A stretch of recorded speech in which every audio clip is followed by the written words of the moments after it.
Ukrainian gas transit operator says Russia has stopped sending supplies to Hungary through Ukraine's pipeline network. The Russian state-controlled company Gazprom signed a deal with Hungary this week to reroute the supplies through the Turk Stream pipeline, bypassing Ukraine. More from Mike Sanders. Washington and Brussels have long warned about Europe's reliance on Russian gas. The huge spike in prices as the European winter approaches has heightened that concern. The CEO of Ukraine's gas transit company, Sergei Makagon, said Gazprom's monopolization of gas routes raised questions about the fundamental transparency and competitiveness of the European gas market. He said its leverage for obvious political purposes must be stopped. Mike Sanders reporting. World News from the BBC. The United Nations has again warned of famine-like conditions in Ethiopia's Tigray region. Its latest report says there's unprecedented malnutrition among pregnant women and new mothers. It says more than 5 million people are in need of food aid. The document was published hours after the Ethiopian government announced it would expel 7 UN officials. It accused them of meddling in the country's affairs. The Nigerian President Muhammadu Buhari has ordered the lifting of a ban on Twitter, which has been in place since June. But he said this was conditional on the company meeting certain conditions. The ban was imposed by the Nigerian government shortly after Twitter deleted a tweet posted on the president's account, deeming it to be divisive. Europe's first mission to Mercury is due to arrive at its destination in the coming hours. The Bepi Colombo probe will initially make only a fleeting visit. It's moving too fast to go into orbit immediately and will fly by the small planet. But it will take pictures to send home. Bepi Colombo should be able to begin full observations in 2025. Susie Imber is one of the scientists working on the mission. Our mission will orbit the planet for a year, taking a lot of data to help us really understand a lot more about the surface. The other thing about this mission, which makes it special, is that there are 2 spacecraft going to Mercury, not just one. That means that we can have one spacecraft close to the planet, looking at the surface features, understanding the geology, what's happened in its history, and one further away looking at the magnetic field, the dynamics, the interaction with the sun. Princess Mako of Japan is to marry her former college classmate at the end of this month, following years of controversy. Because she's marrying a commoner, Kei Komuro, the princess will give up her royal status. The engagement was announced in 2017, but the wedding was put off with reports that her future husband's family had financial difficulties. After they marry, the couple are expected to move to the US. BBC News. This is The Real Story from the BBC. I'm Rithala Shah with your weekly deep dive into a story that's making news and changing lives. And this week, a hot issue, the rising cost of oil and natural gas. Citigroup has forecast that energy bills will rise by 20% due to the global gas price surge. Asian countries are recovering after the pandemic and they are offering higher prices for liquefied natural gas. One of the key reasons why many fear inflation could be headed higher around the world is the price of oil. Gas is so high right now that it's pulling oil demand back into power generation, a bit like the 1970s, and that's what's driving oil up. Higher prices and limited supplies of natural gas have prompted energy suppliers across Europe to lean on polluting coal-fired power plants. But with the battle against climate change at a tipping point, world leaders are looking for ways to reduce our consumption of carbon-spewing fossil fuels. And that's why some are calling for a return to nuclear energy. They argue it's clean, green and more reliable than renewables. But can public unease, forged over decades by high-profile disasters, be overcome? The potential is there for the ultimate risk of a meltdown at the 3 Mile Island atomic power plant outside Harrisburg, Pennsylvania. In reality, most of the reactor had melted down even before we heard about the accident. The Soviet government reports an accident at the Chernobyl nuclear power plant in the Ukraine. A major earthquake hit Japan on Friday afternoon. March the 11th, 2011. On the northeast coast of Japan, a huge earthquake has triggered a giant tsunami. Down the coast, the tsunami triggered a second disaster at the Fukushima Daiichi nuclear plant. Explosions ripped through the reactor buildings, releasing a huge radioactive cloud. The accident destroyed Japan's faith in nuclear power. We want to show our resolve here to stop all nuclear plants and not to restart them. Many of the nuclear power stations built in the 60s, 70s and 80s are reaching the end of their scheduled life. But if they really are a cleaner source of energy, should more of them be kept online? Germany's ruled out building any new nuclear power capability, but could the next generation of small, more adaptable nuclear reactors help to solve some of the problems facing vulnerable electricity grids the world over? Or would any public money spent on nuclear be better deployed ramping up renewables? When it comes to tackling climate change, is nuclear a friend or a foe?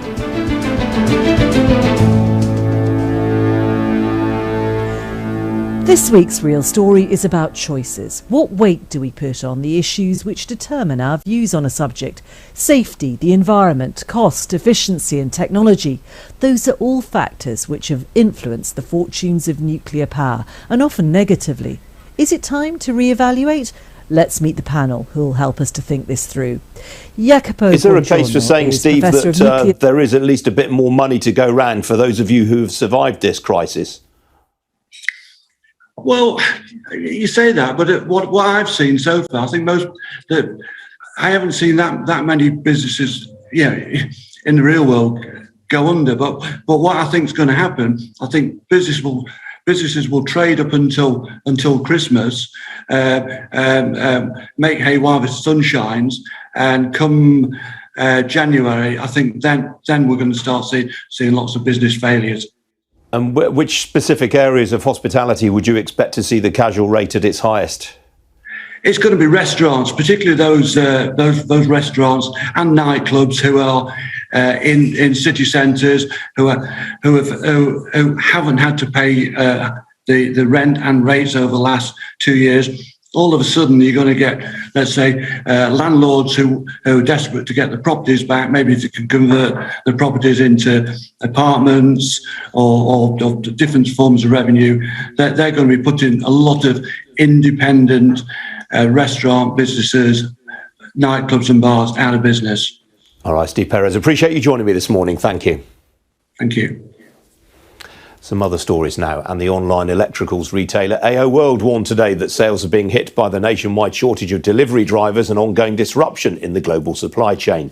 The company said that sales in the 6 months to the end of September were up 5% on the same period last year, when of course demand was exceptionally strong due to the lockdown.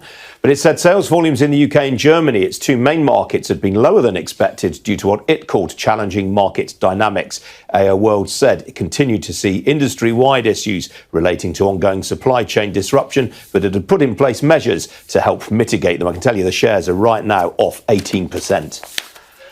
Pub operator JD Wetherspoon warned this morning that it was finding it hard to attract staff in some parts of the country. The company, which has 42,000 employees nationally, said the shortages had been most acute in what it called staycation areas in the West Country and elsewhere. The news came as Wetherspoon reported a widening of full-year pre-tax losses from £105.4 million to £194.6 million, reflecting widespread closures for much of the last year due to the pandemic. But the founder and chairman, Tim Martin, said that Wetherspoon was cautiously optimistic about the outcome for the current financial year on the basis that there was no further resort to lockdowns or onerous restrictions. The ready meals maker and sandwich maker Greencore warned today of what it called the well-documented supply chain and labour short challenges persisting across the UK food industry. Greencore, whose customers include Marks & Spencer, the Co-op, Starbucks and WH Smith, said it was working closely with customers and suppliers to mitigate the impact. It said full-year sales were up some 6% on the same period last year when lockdowns hit sandwich sales, but down 9% on 2019. And a leading shareholder in the UK software company Blue Prism is to vote against its proposed £1.1 billion takeover. The activist investor Coast Capital said the takeover by the US private equity firm Vista Equity Partners undervalues the Warrington-based company, whose customers include eBay and the National Health Service. Well, Coast, which previously ran a high-profile activist campaign at the bus and rail operator First Group, is the 12th largest shareholder in Blue Prism.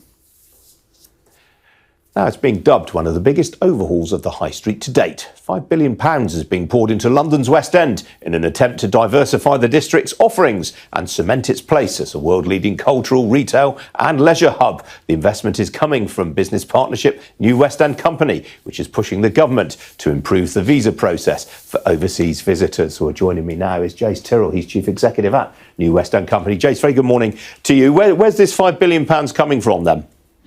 Good morning from a very noisy Tottenham Court Road. But the property owners, the retailers along the nation's high street, Oxford Street, have committed $5 billion in the next 5 years, a massive overhaul of the buildings, the mix of retailers and leisure brands here. And it's a remarkable commitment of capital investment at a time, obviously, where there's huge change still going on in the retail sector. And what are the main priorities for investment? I think it's this shift to completely mixed use. So this week we saw the former Debenhams building has been changed to mixed office and leisure. I'm standing here on Tottenham Court Road where there's $1.5 billion scheme here. Outernet, which is a world first sort of outdoor immersive digital experience next to a theatre that's going to be opening next year right here at number 1 Oxford Street. So already you get the shape of the change that customers are wanting, but also property owners and developers are seeking as we really repivot and repurpose the nation's high street. What do you think the West End is most lacking right now?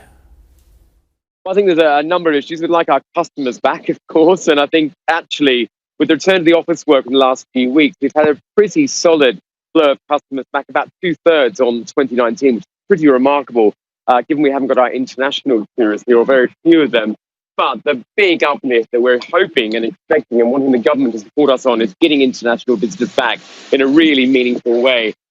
Pre-pandemic, it was 10 billion turnover here in the West End.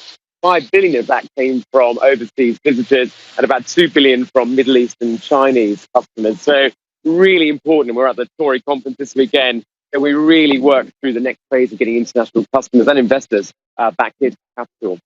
Absolutely. I mean, do you have much optimism that international visitors are going to start coming back this side of Christmas? Well, some actually, and the demand is certainly there. And actually, we've seen with our US customers, our hoteliers are reporting really solid demand for November, December. So that peak Christmas period, we'll see a bit of the American tourists back. But you remember, Ian, we have the VAT red situation here where the government took away tax-free shopping. So the concern structurally for us is Milan and Paris might start to see a lot more customers from overseas, and the government's going to lose all that other VAT they would have collected from hotels and restaurants and then food and beverage. So let's hope we can put that message across to our friends in the government over this weekend at the Tory conference. Absolutely. I mean, that's a very key point. I mean, it has put the UK at a major disadvantage to other big international tourist destinations. Completely. And I think, Milan and Paris certainly are going to see an increase in demand there. But I think one thing the government could look at very easy is actually levelling up the visa regime, particularly for our Middle East customers and investors that have to apply every time they come to Britain, which at least try and get level with Schengen and the EU, where perhaps a re-entry 10-year visa, for example, will help keep some of that demand here in London and the UK. Now, obviously, VAT's gone up for hospitality businesses today from 5 to 12.5%. We've just been hearing from one hotel operator about his concerns. I mean, do you worry about bars and restaurants in the West End with that backdrop? I think so. We're sort of at this stage now where demand is coming back and it has stabilised. It's going to have a long tail. So any pressure downward on the balance sheet still with costs is obviously going to have an impact. So I think our message is steadily increase some of these costs and we know how to come back. We've got a 400 billion debt the government needs to recover. Perhaps some of the timing needs to be thought about. And I think we desperately need an answer to the business rate situation. It was very good to see the Labour government or opposition call for the abolition of business rates. Hopefully we're here this weekend where they're going to get to with the fundamental reform they've been promising for November this year, because all the high streets and the city centres up and down the country need the business rates changed and fundamental reform to come through. And presumably, I mean, obviously, we're still waiting the opening of the Elizabeth line, or Crossrail as we used to call it. I mean, how much of a shot in the arm is that going to provide when it eventually opens? Well, in fact, I was with the Transport Commissioner last night, who is promising it's going to be the first part of 2022, but huge for us. Obviously, with the office worker coming in 3 days a week, it's going to have a boost, connecting us to another parts of outer London, but also for that leisure market. It's going to get people that perhaps wouldn't come to the West End coming back on the weekends as well. So it's going to be a pretty significant shot in the arm long overdue, but thank goodness it's coming in 2022 for the businesses here in the West End. You just mentioned the change of use for the Debenhams building. Debs always used to put on a lovely display with the Christmas lights. Are they going to do that this year, whoever's taken that building on? Well, actually, there won't be lights necessarily on that building because it's under development, but there's a big scheme right across the West End. And in fact, I think there might be a world first this year with the Christmas lights, which I'm sure we can come back to talk to you on the next couple of months. Oh, right. So when are the lights coming on? Sometime in November, but there's still a few bits to sort out in terms of the exact date. But you can see behind me, they've started to go up, but obviously not turning on until we get closer to the big day itself. Oh, I look forward to it. Love the Christmas lights. Jace, good to talk to you. Thank you. You too. From huge investment in London, now to a warning that the city is at risk of losing its status as a global financial powerhouse if it doesn't keep up with fintech developments. Well, the international digital consulting company Publicis Sapient says that things like blockchain need to be incorporated to make institutions digital at their core. I'm joined now by Nigel Vaz. He's chief executive of Publicis Sapient. Nigel, it felt to me as though COVID-19 accelerated the pivot to digital. You still feel there's a lot more to be done? It absolutely did accelerate the pivot to digital, Ian. And when you think about the journey that companies have been on, it was first digitizing parts of the business, and I think COVID-19 forced us to fundamentally reimagine everything. So when you think about a bank, what is the purpose of a physical space? How do you actually deal with physical money? All of this needed to be reimagined. And so when you think about the journey that we have in front of us, it's saying we've done a great job digitizing a whole bunch of things in the way that they used to be, but we've still got a ways to go in terms of fundamentally reimagining banking and financial services for a new generation of customers that are asking questions like, why do I need a piece of plastic to get a piece of paper or a piece of plastic out of an ATM machine to use as money? And of course we've seen the proliferation of contactless. But the same thing is starting to move into complex areas of financial services like wealth management. Do I really need a wealth manager, or are there tools that could enable me to understand where I need to direct my investment? And you can start to imagine this going deeper and deeper into the organization, which needs a very different kind of capability. Crikey, I can hear the wealth managers throwing things at the TV as we speak, Nigel. In fairness to the banks in particular, this is a regulatory issue as much as an industry issue, isn't it? The banks would love to be able to, for example, switch off checks and not have to put up with the cost of doing that anymore, but the regulators and the government insist that they must do so. I think it's a combination of three things. You've got the industry, you've got regulators, and you've got government now needing to work together. But the reality is the UK has always been a leader in financial services, and it holds a bunch of competitive advantages in terms of its ability to attract high-skilled talent, create high-value jobs, attract foreign investment. And so I think we have to build on this to effectively drive innovation in the sector for both legacy banks and established financial institutions, but also for the new and a more emerging fintech space, because I think ultimately that's what positions the UK as a leader in financial services, the ability to bring these things together. And I feel like the pandemic has now created a context where some of this big revolutionary change that was happening at a more evolutionary pace is possible because of consumer behavior and the way in which we all interact with each other. Are there sectors of the financial services industry that are doing better than others in terms of adopting digital? The insurance sector always strikes me as being quite well advanced in this.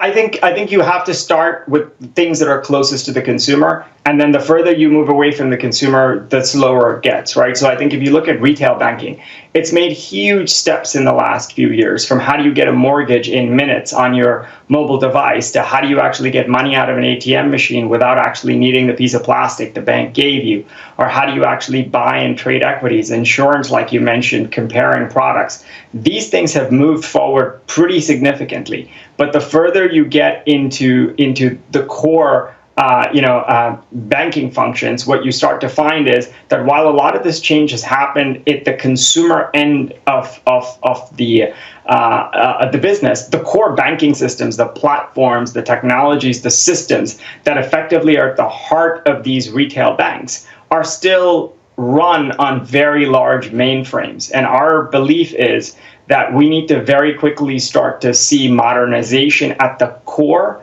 And we do a lot of work with our clients in that core space, because if you change the core and you transform the processes and the systems there, it becomes easier to innovate in the context of the consumer in the stuff that they touch and feel. Because, if you go back 10 years or 20 years in retail, right? You saw the same thing in retail, where people had a website and they would allow you to place an order, but there was somebody in the background running around with a piece of paper trying to process that order. Of course, those days are long gone in retail, and they have to start to really see shift in financial services overall. Nigel, we haven't a lot of time left, but I hear what you're saying about the banks needing to move off some of these legacy systems, but of course that has to be handled very carefully. TSB a couple of years ago went for a big bang approach to moving on to a snazzy new platform and ended up having to shut down their service effectively.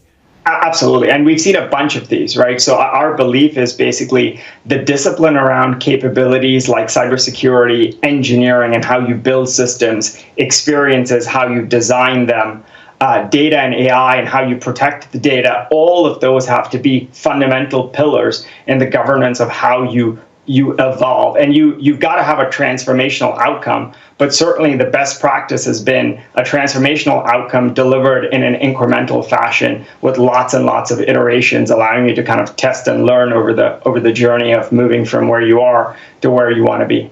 Okay, Nigel, good to talk to you this morning. Appreciate it. Thank you. Good to talk to you, Ian. Well, still to come here on Ian King Live, we'll be taking a look at how global markets have started this fourth quarter. Don't go away.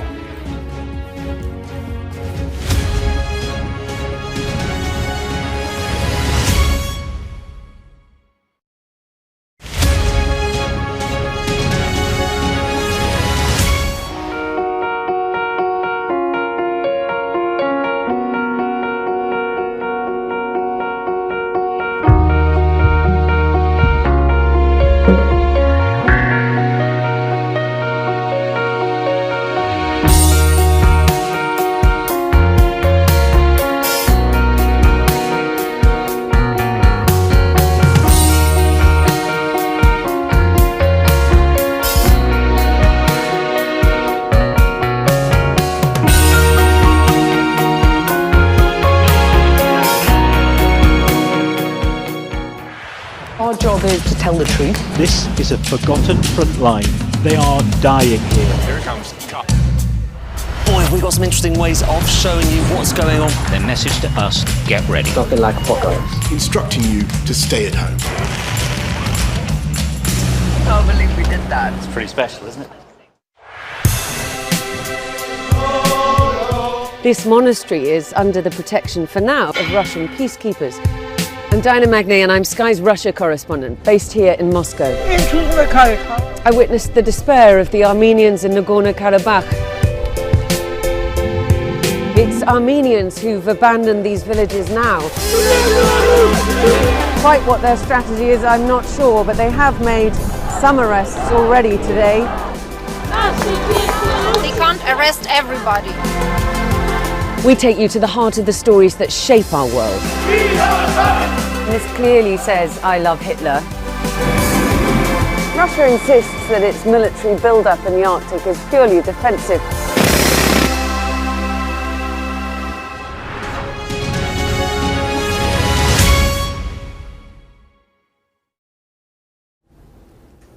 Welcome back. Let me tell you what's been going on the markets today. And stock markets in the Asia-Pacific region have made a pretty lousy start to the final quarter of the year. Tokyo and Sydney both fell by getting on for 2%, while Mumbai and Seoul also finished lower. You can ignore the figures for Hong Kong and Shanghai there. Those were both closed today for public holidays.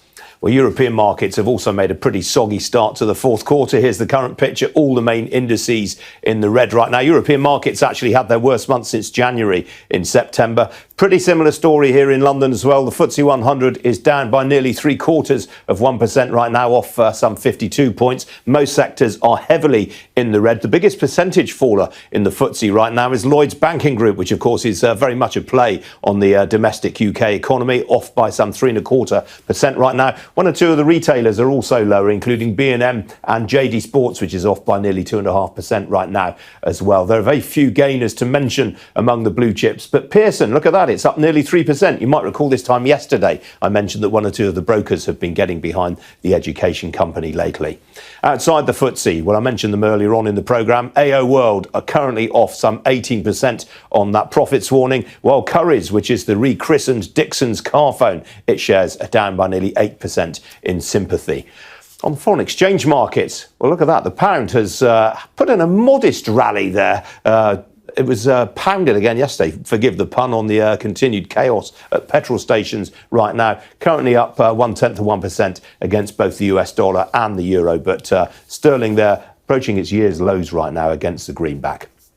As for the oil price, well, that's lower this morning amid talk that the OPEC Plus cartel is preparing to release more crude onto the market. A barrel of Brent crude right now will set you back $77.96 a barrel. That is down a little over 2/5%. Well, joining me now, I'm very pleased to say, is Paris Anand, the Chief Investment Officer at Fidelity International. Paris, very good to see you as ever.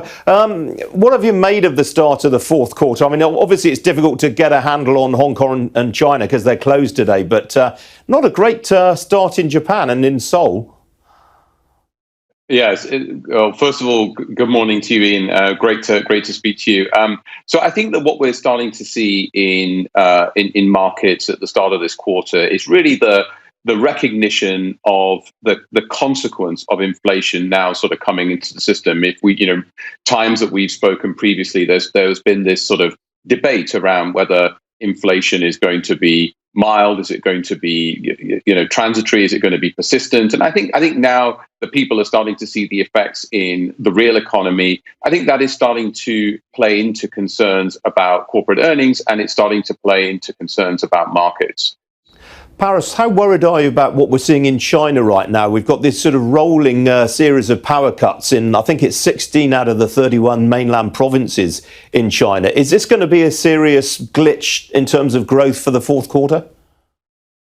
No, I think when we look at what we have seen in China over the course of the year, we've seen actually it being one of the few economies globally that's actually proactively tried to slow the economy after a very strong performance over 2020, and issues like the ones that you sort of speak to sort of reflect some of the complexity of trying to sort of slow the economy amidst a backdrop of things like kind of rising commodity prices, supply issues, etc., etc. But actually, as we go into the back end of this year, I do expect to see sort of policy rates, sort of policy measures starting to loosen a little bit and starting to support the economy. So actually, we would argue that for China in particular, we should see a sort of a stronger performance from the economy as we sort of go through the coming quarters. Do you worry though? I mean, China, clearly it's not importing coal from Australia right now, so it's having to buy in LNG from other parts of the Asia Pacific region. Is that going to crimp on growth in countries like Indonesia and India to an extent? Yeah, so I think it's what you're suggesting is that because of this the complexity around supply, because of the type of issues that we're seeing, I think that is going to have an impact on economies like Southeast Asia, the economies of Southeast Asia, which do rely heavily on imports, and I think that will again contribute to those inflationary factors that will contribute to short-term impacts on the economy. One thing I would say, though, is that when we kind of look at economies across the region, particularly in Southeast Asia, they're more used to dealing with these periods of volatility when it comes to sort of pricing around energy. So whilst I think it could have an impact short term, it's not something. These locations are about an hour away from the airport, only 35 minutes from the motorway, 10 minutes drive from Central University College, 10 minutes drive to the beach, and close to Prum Prum Senior High School and Ghana Men's Soccer Centre of Excellence.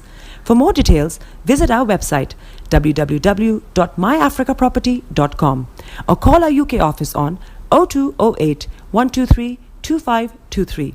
For our US and Canada offices, call us on +1 585 184 994145. You can also email us at ghana@myafricaproperty.com. Hello, lovely listeners. Tune in to the renewed show with Charlotte. Make it a date to listen to me this and every Thursday at 5 p.m. on Starr Radio UK. Tune in to an hour of power, an hour of encouragement, an hour to inspire you to stay positive and strong in this season. See you there and listen. Tune in to On Point here on Starr Radio UK with Empress Regina every Monday at 5 p.m. GMT. Looking forward to your company. Hi everyone, it's your girl BB Clemens, the author of How to Go From Employee to Entrepreneur and the host of your weekly business show, BB Means Business, the show where we discuss everything you ever wanted to know about business but you were afraid to ask. How do I start my business? How do I raise the finance? How do I grow my business? Where am I going to find my customers? Join me every Tuesday at 1:30 p.m. on Starr Radio UK to get all the information and tips that you need to become a successful entrepreneur and become financially free. Remember, don't let life dictate to you. Rather, put your signature on life. Hi guys, this is your friend Uruj from SendWave. SendWave is a money transfer app that is used by people all over the world to send money to their loved ones in Africa. With SendWave, you can send money to Ghana, Nigeria, Kenya, Uganda, and Tanzania. And the best part is, SendWave is absolutely commission-free. Our exchange rates are excellent. You can see for yourself by checking them out on our website. So how do you use SendWave? SendWave is an app that you can download onto your phone from the App Store or Google Play Store. The app is free to download. After downloading it, just open the app and enter your name, email, and phone number. That's it. You're good to go. Make sure you use the promo code SR. S for Star, R for Radio. This promo code will give you £5 free credit to send to Africa on your first transaction. Your money will be delivered to your recipient within seconds. Feel free to call me on 0749 7377 647 at any time. I'll be happy to tell you all about SendWave and help you in any way I can. Remember to use the promo code SR for £5 free credit. Medasse. Check me out. He tells me my energy is making him tired. Yes! How do you get the energy to do that? I've been told that I have a lot of energy, but my goodness, I think today I have met my match, people. I have met my match, Miss Suzanne. Wow, amazing. One of the things that's the start of the darkness. The whole of darkness. So what did that? Myself and the world will adjust. And 2019. Forget the proverbial boardroom. Join me, Simone Frazier, on The CEO, the program that gives you the driving seat over your life. Every Tuesday, 8 p.m. only on Starr Radio.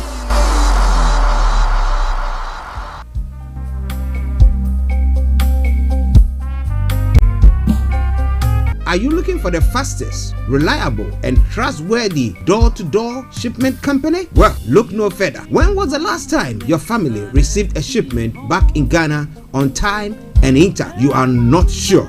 Well, Lamb Shippers, we pride ourselves with being the fastest, reliable, and trustworthy shippers you can use. You are assured of a prompt pickup anywhere in the UK by our personnel. They also make sure your items are well packaged to get to its destination in time. When it comes to door-to-door shipment, look no further. Well, Lamb Shippers, contact us on 07939009321 or 07498911820. Or you can visit our website www.welllamp.co.uk. You can also drop us a mail, info@welllamp@gmail.com. Well Lamp Shippers, fast, reliable, and trustworthy.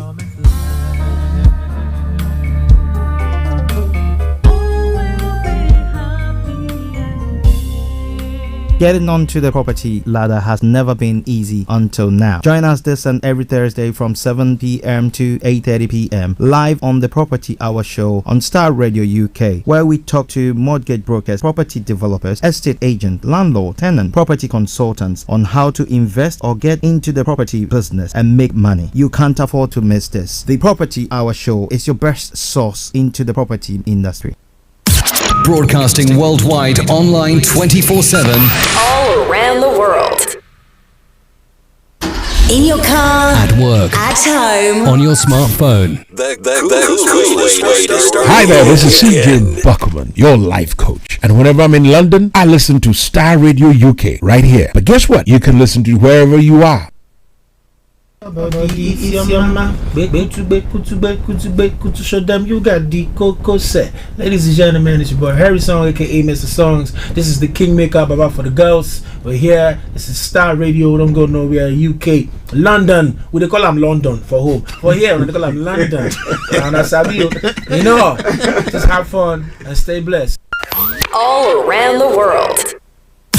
Broadcasting worldwide, online 24/7. In your car, at work, at home, on your smartphone. This is Starr Radio UK. Are you ready to turn it up? 10, 9, 8, 7, 6, 5, 4, 3, 2, 1.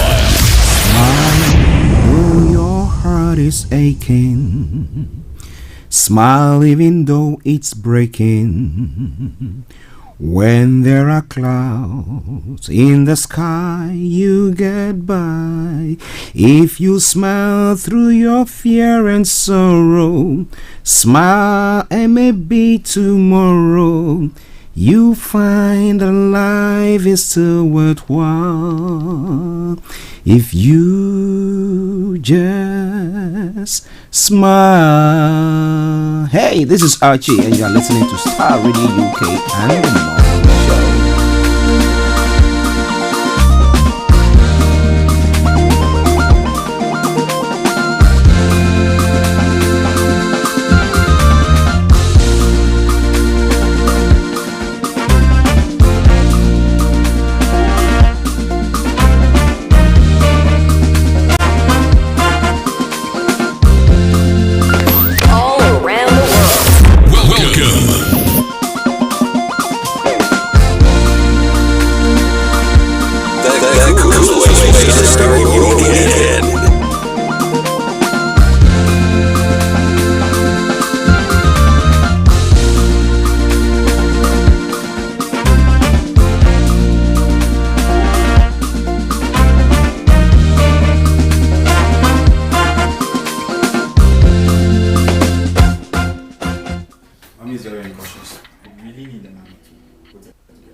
Online, on mobile, and soon on DAB. This is Starr Radio UK. In your car, at work, at home, on your smartphone.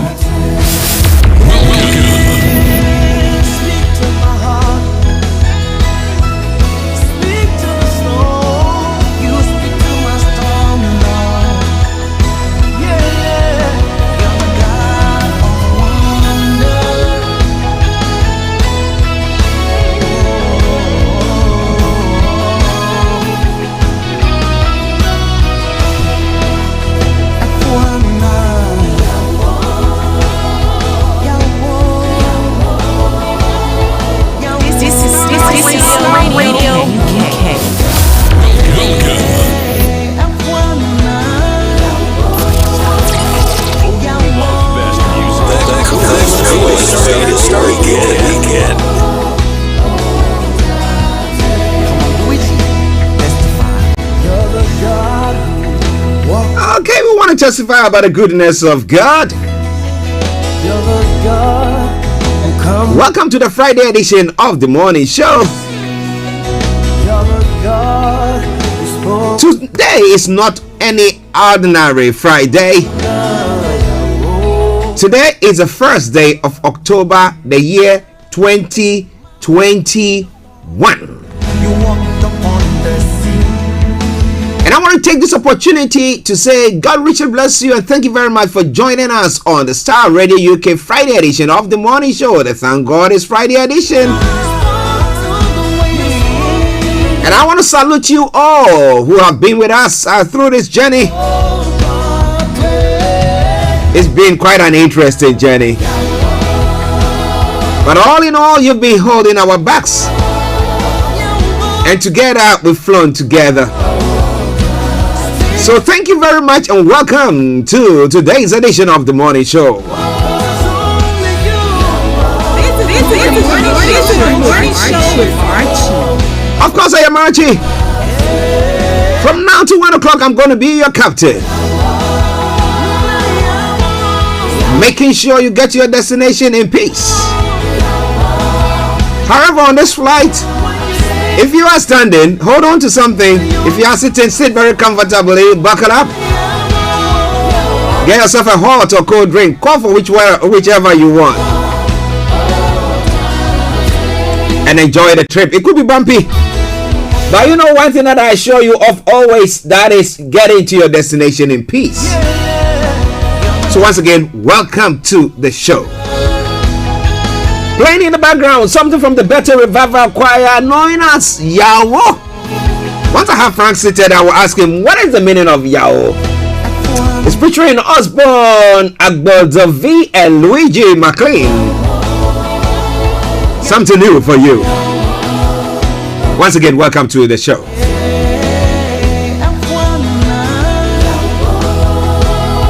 Okay, so let me say good morning, good afternoon, good evening, good dawn to you wherever you might be on planet Earth. Those of you on other planets as well, we salute you all and we welcome you to the show. To my colleagues, Mr. Frank Davis, Mr. Olayomi, Kojo D, and Mr. Dan Tabiri, CEO of GL Accountancy Service, our money man. Good morning to you all.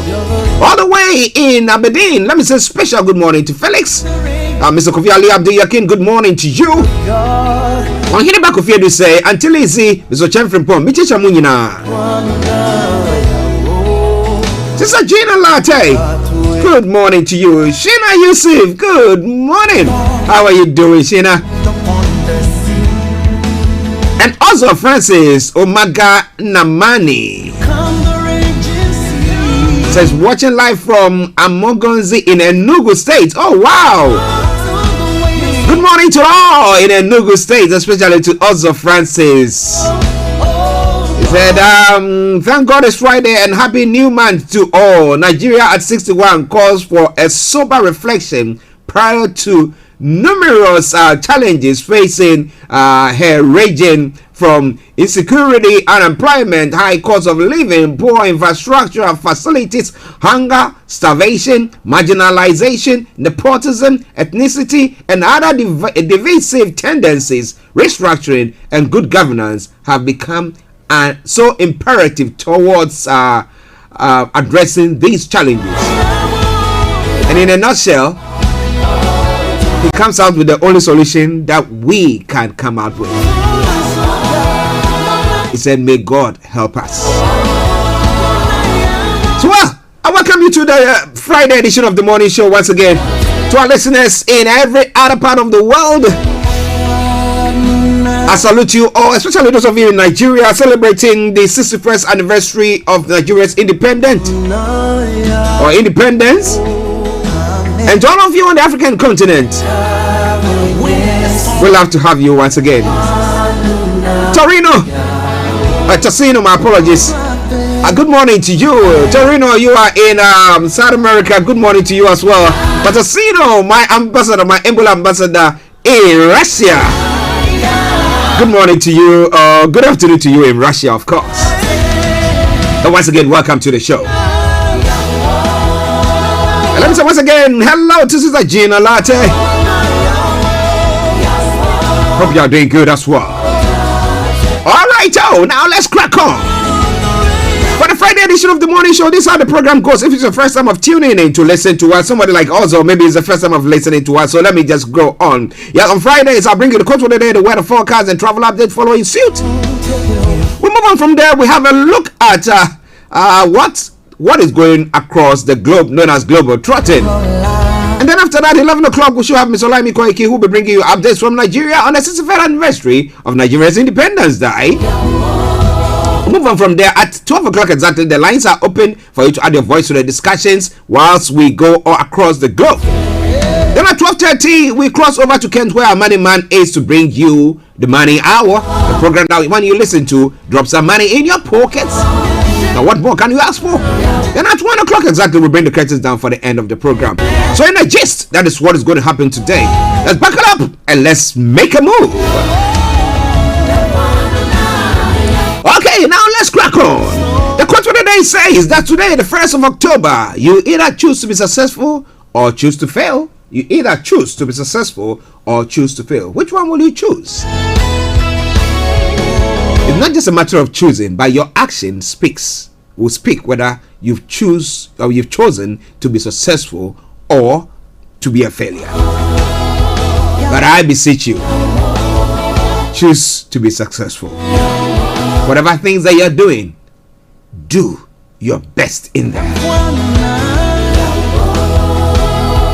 Still playing Yawo in the background. Starr Radio UK, your favorite African and Caribbean radio station in London. When it comes to the weather front, what can I tell you? What can I tell you on the weather front? Well.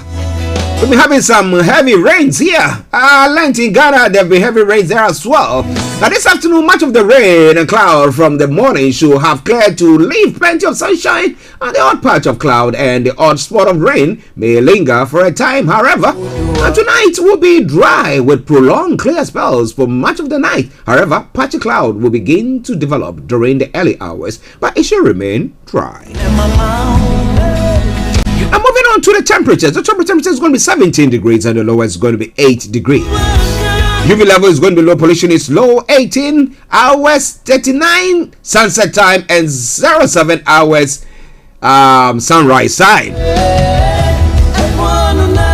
Now the weekend weather for you as well. Tomorrow, widespread areas of rain will spread in from the south, becoming overcast and wet for many during the afternoon. Some locally heavy bursts are likely within the rain, and it will be breezy as well.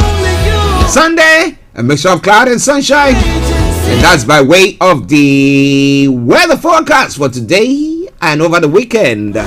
Starr Radio UK. All right, now we cross over straight. Don't you worry. I'll make sure that I will bring you an uninterrupted version of that tune, where you can enjoy the whole bit. But now let's go straight to the travel updates. Keep your eyes on the roads.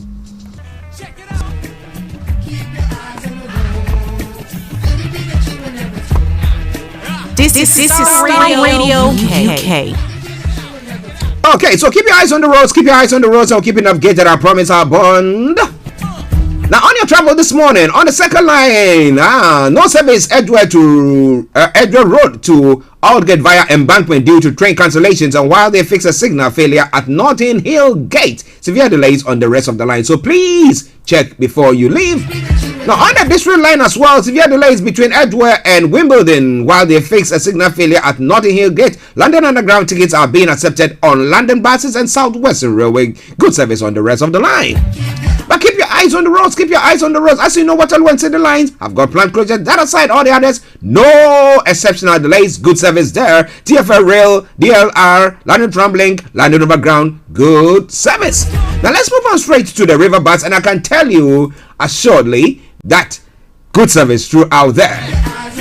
Moving on to the National Rail. On the National Rail, East Midlands, I've got special service ScotRail, special service Southern, minor delays, Thameslink, minor delays, and Transport for Wales, minor delays there as well.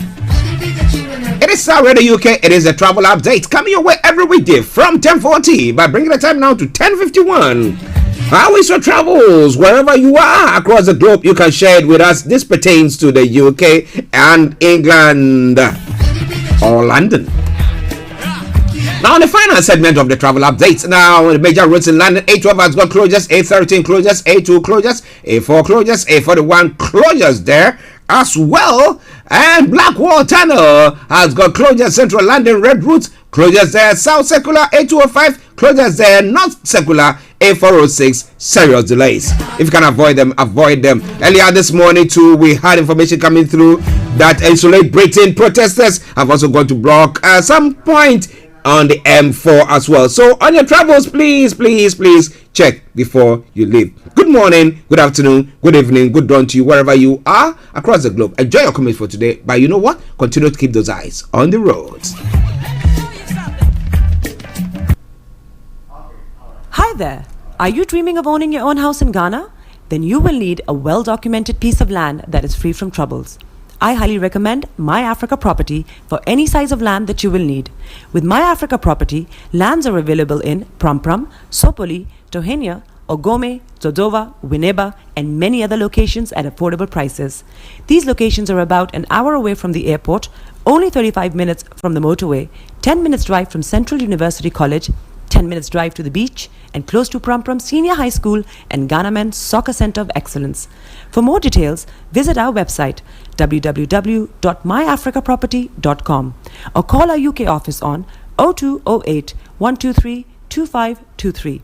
For our US and Canada offices, call us on +1 585 184 994145.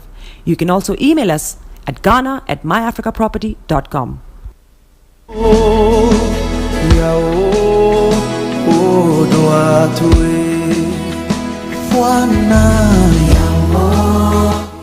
Welcome back once again on the 1st of October edition of the Thank God It's Friday edition of the morning show. I'm Archie. Now let's go global trotting.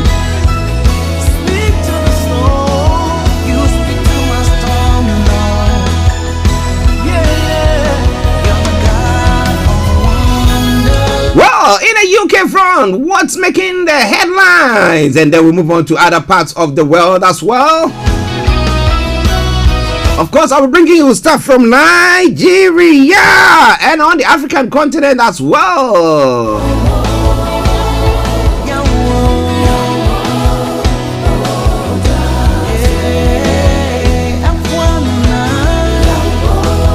A few stories making the rounds there. Quite interesting ones.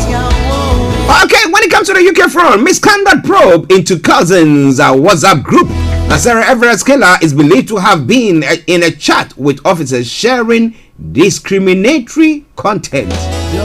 There is something that we say in the Ghanaian parlance in the tree. Others were minding their own business. They were roped into this platform, and now they're going to find themselves quaking in their boots. But some other stories making your heart melt. Millions of households face higher energy bills. The standard energy bill rise by £139 a year, and a prepayment meter bill sees sharper rise under new price cap.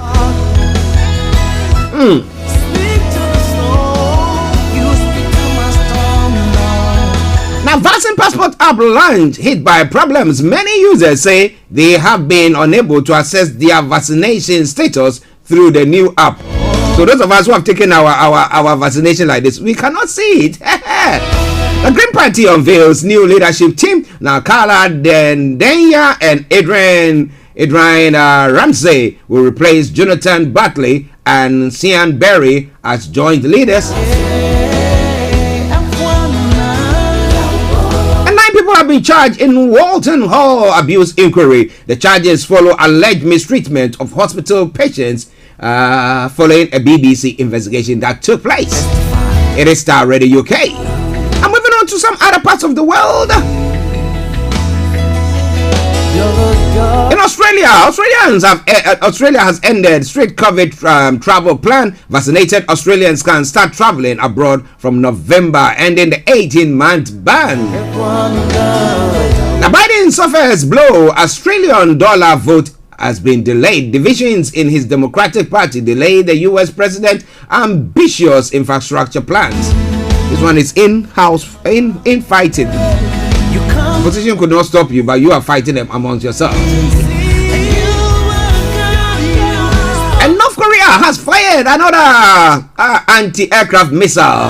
This is its fourth weapons test in under a month, highlighting its push towards weapons development. Guys, call them and sit around the table with them and try to address the issue, okay? Yes, they hear us and they will do so. Interestingly, with what was happening here in the UK pertaining to Cousins' killing or murdering of Sarah, well, in France as well, Francois Verov took his life before he could be questioned and provide a DNA sample. DNA reveals ex-officer as French serial killer. An ex-officer. Oh my, oh my. Bob Marley sang a song. It's a man to man who will enjoy. Your best enemy can be your best friend. Your worst enemy can be your best friend, and your best friend your worst enemy. That's what we're saying. People that have been voted or have been put into, they are not being voted, but they position themselves to see to our protection are the ones who kill us. Oh my, oh my, oh my. It is Starr Radio UK. Let me say good morning to Olayomi Taiwo. He says no government since 1999 has done what I've done in 6 years. Buhari at the 61st independence celebration. He says Yoruba Nation now, no referendum, no election. Yoruba Nation now, no referendum, no election. I think that's the only way forward. Because the president sees that he's done so much. He's achieved. He said no president since 1999 has done better than he has done. With the insecurity? My goodness. Starr Radio UK.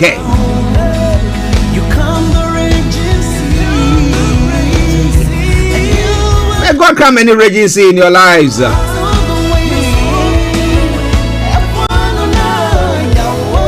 Well, in Australia EU talks delayed as AUKUS row deepens. The postponement of the meeting comes after the Canberra pulled out of $37 billion defense deal with France.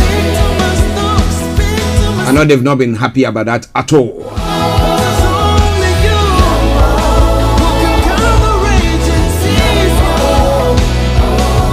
Well, and in celebrating the 65th anniversary of Nigeria's independence, Buhari has ordered the lifting of Twitter ban. So independence on Twitter. Did they actually have an impact? Did they manage to, get whatever result that they were getting, or did it hit them on the wrong side?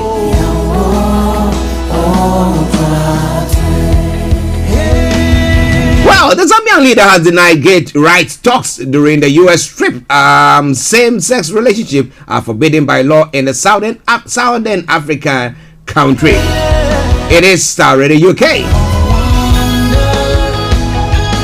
An ex-Malawi MP shoots himself dead in Parliament. That is quite a scary one. Now, Clement Chiwaya was embroiled in a row about the ownership of a vehicle adapted by his disability, and he shot himself dead in Parliament. Wow. A Rwandan has been sentenced over critical YouTube posts. Even Idamanange was given a 15-month prison term for comments on the way the genocide is remembered. We'll bring you more on that front, but wherever you are, don't you go away. Still global trotting. When Nigerians are awaiting the Supreme Court's verdict over taxes. It is Starr Radio UK. Well, in Nigeria, INEC requests for 24,000 security agents for Anambra elections. What are they scared of?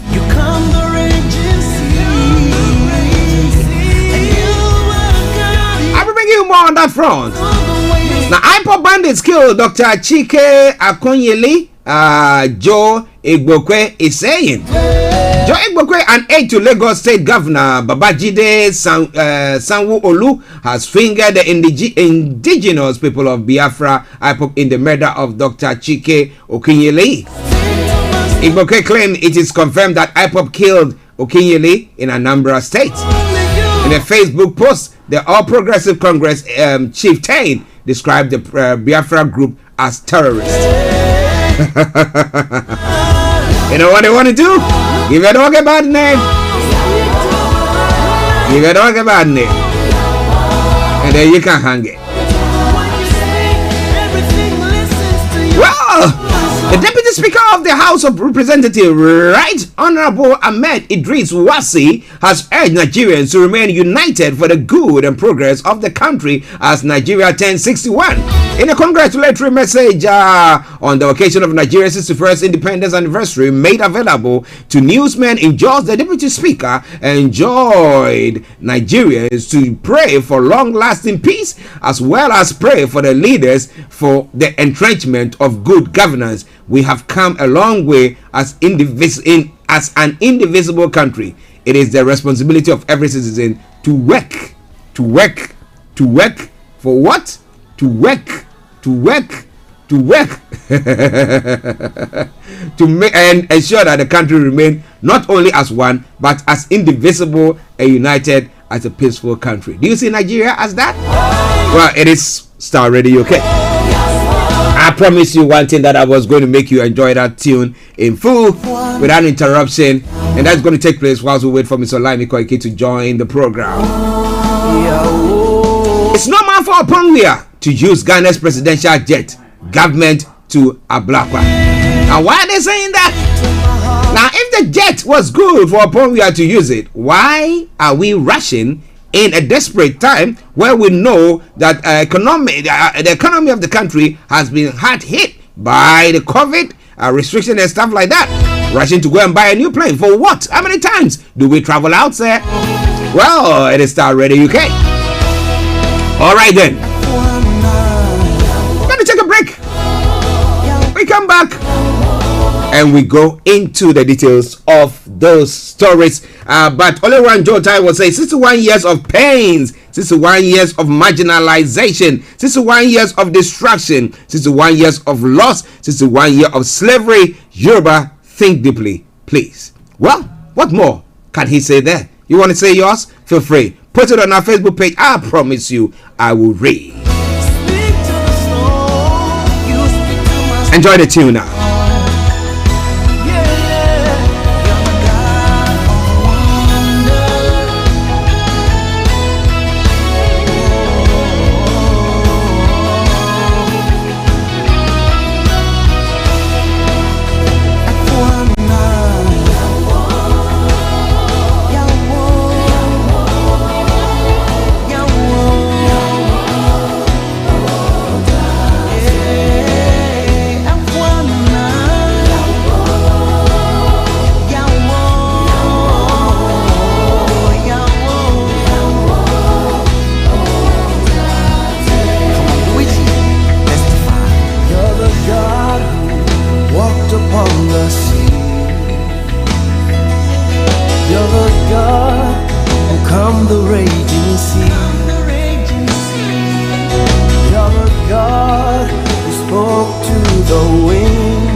you dreaming of owning your own house in Ghana?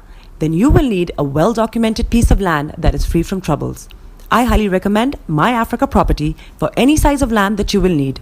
With My Africa Property, lands are available in Pram, Sopoli, Tohenia, Ogome, Dodova, Winneba, and many other locations at affordable prices. These locations are about an hour away from the airport, only 35 minutes from the motorway, 10 minutes drive from Central University College, 10 minutes drive to the beach, and close to Pram Senior High School and Ghana Men's Soccer Center of Excellence. For more details, visit our website www.myafricaproperty.com or call our UK office on 0208 123 2523. For our US and Canada offices, call us on +1 585 184 994145. You can also email us at ghana@myafricaproperty.com. Hello, lovely listeners. Tune in to the renewed show with Charlotte. Make it a date to listen to me this and every Thursday at 5 p.m. on Starr Radio UK. Tune in to an hour of power, an hour of encouragement, an hour to inspire you to stay positive and strong in this season. See you there and listen.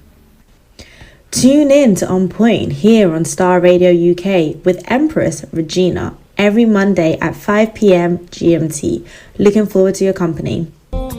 Hi everyone, it's your girl BB Clemens, the author of How to Go From Employee to Entrepreneur and the host of your weekly business show, BB Means Business. The show where we discuss everything you ever wanted to know about business but you were afraid to ask.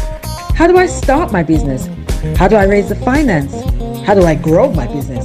Where am I going to find my customers? Join me every Tuesday at 1:30 p.m. on Starr Radio UK to get all the information and tips that you need to become a successful entrepreneur and become financially free. Remember, don't let life dictate to you. Rather, put your signature on life. Welcome back to the program Starr Radio UK, your favorite African and Caribbean radio station in London, bringing the time now to almost 11:15, and it's the Friday edition of the morning show. Hope that you enjoy that tune. You know what it says? I told you I was waiting for Frank to come in and give in the translation, and he did. Yes, he says that the one who speaks and the storms, everything just calms down. So in your life, it doesn't matter the storms of life that you are facing, it doesn't matter. There is someone who can speak for things to calm down. But you know what? You have to make your voice heard. And on Starr Radio UK, that's exactly what we do. We give you the opportunity to do so as well. As Nigerians are celebrating their 61st anniversary. Well, Olayomi, I think this one is a poem. Let me just 61 years of pain, 61 years of marginalization, 61 years of distraction, 61 years of loss, 61 years of slavery. Yoruba, think deeply, please. Well, but you have other people who are saying that, well, the president says, he says, I have been the best thing that has ever happened to Nigeria since 1999. So you ask yourself the question, wow, really? Well, somebody would say it's like the blind man who went of Hindustan who went to see the elephant. Maybe some people are standing at the place where they can just feel the elephant side as a wall. But maybe he's holding the task and think that, well, he's got a weapon and he's killing and destroying everything that is trying to disturb Nigeria. What do you think? This is a lot more we're going to be looking at. But I'll go with me, Mr. Frank David. So let me say, Frank, good morning. Archie, good morning, and good morning to our brothers and sisters, and especially the Nigerians. We wish them a happy, wasteful half a century.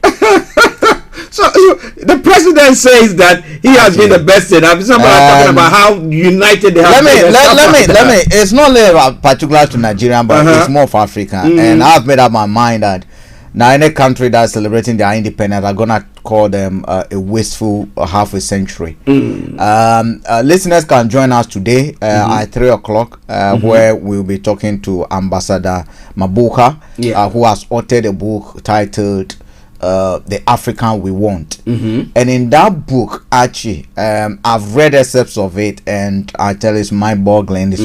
It's troubling. You then begin to question yourself. Even the concept of time, the concept of who we are. It's a very hard-hitting book, and you look at it and you say, wow. To be honest with you, But the question is, these are some of the decision makers. He was an ambassador. The question we want to be asking them today is, why are they now thinking the way we wanted them to think?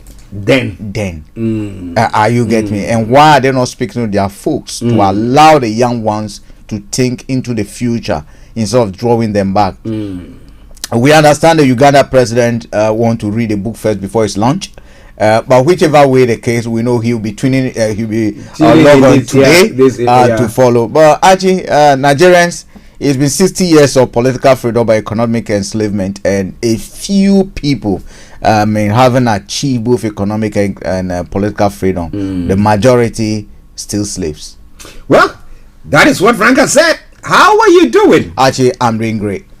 Great. Okay, you summed it up nicely. Now, 17 minutes by the top of the hour, and we're supposed to be bringing you updates from Nigeria. Though Olayomi Koiki is not up yet, but we will still bring you those updates because, well, Nigeria is celebrating its 61st anniversary.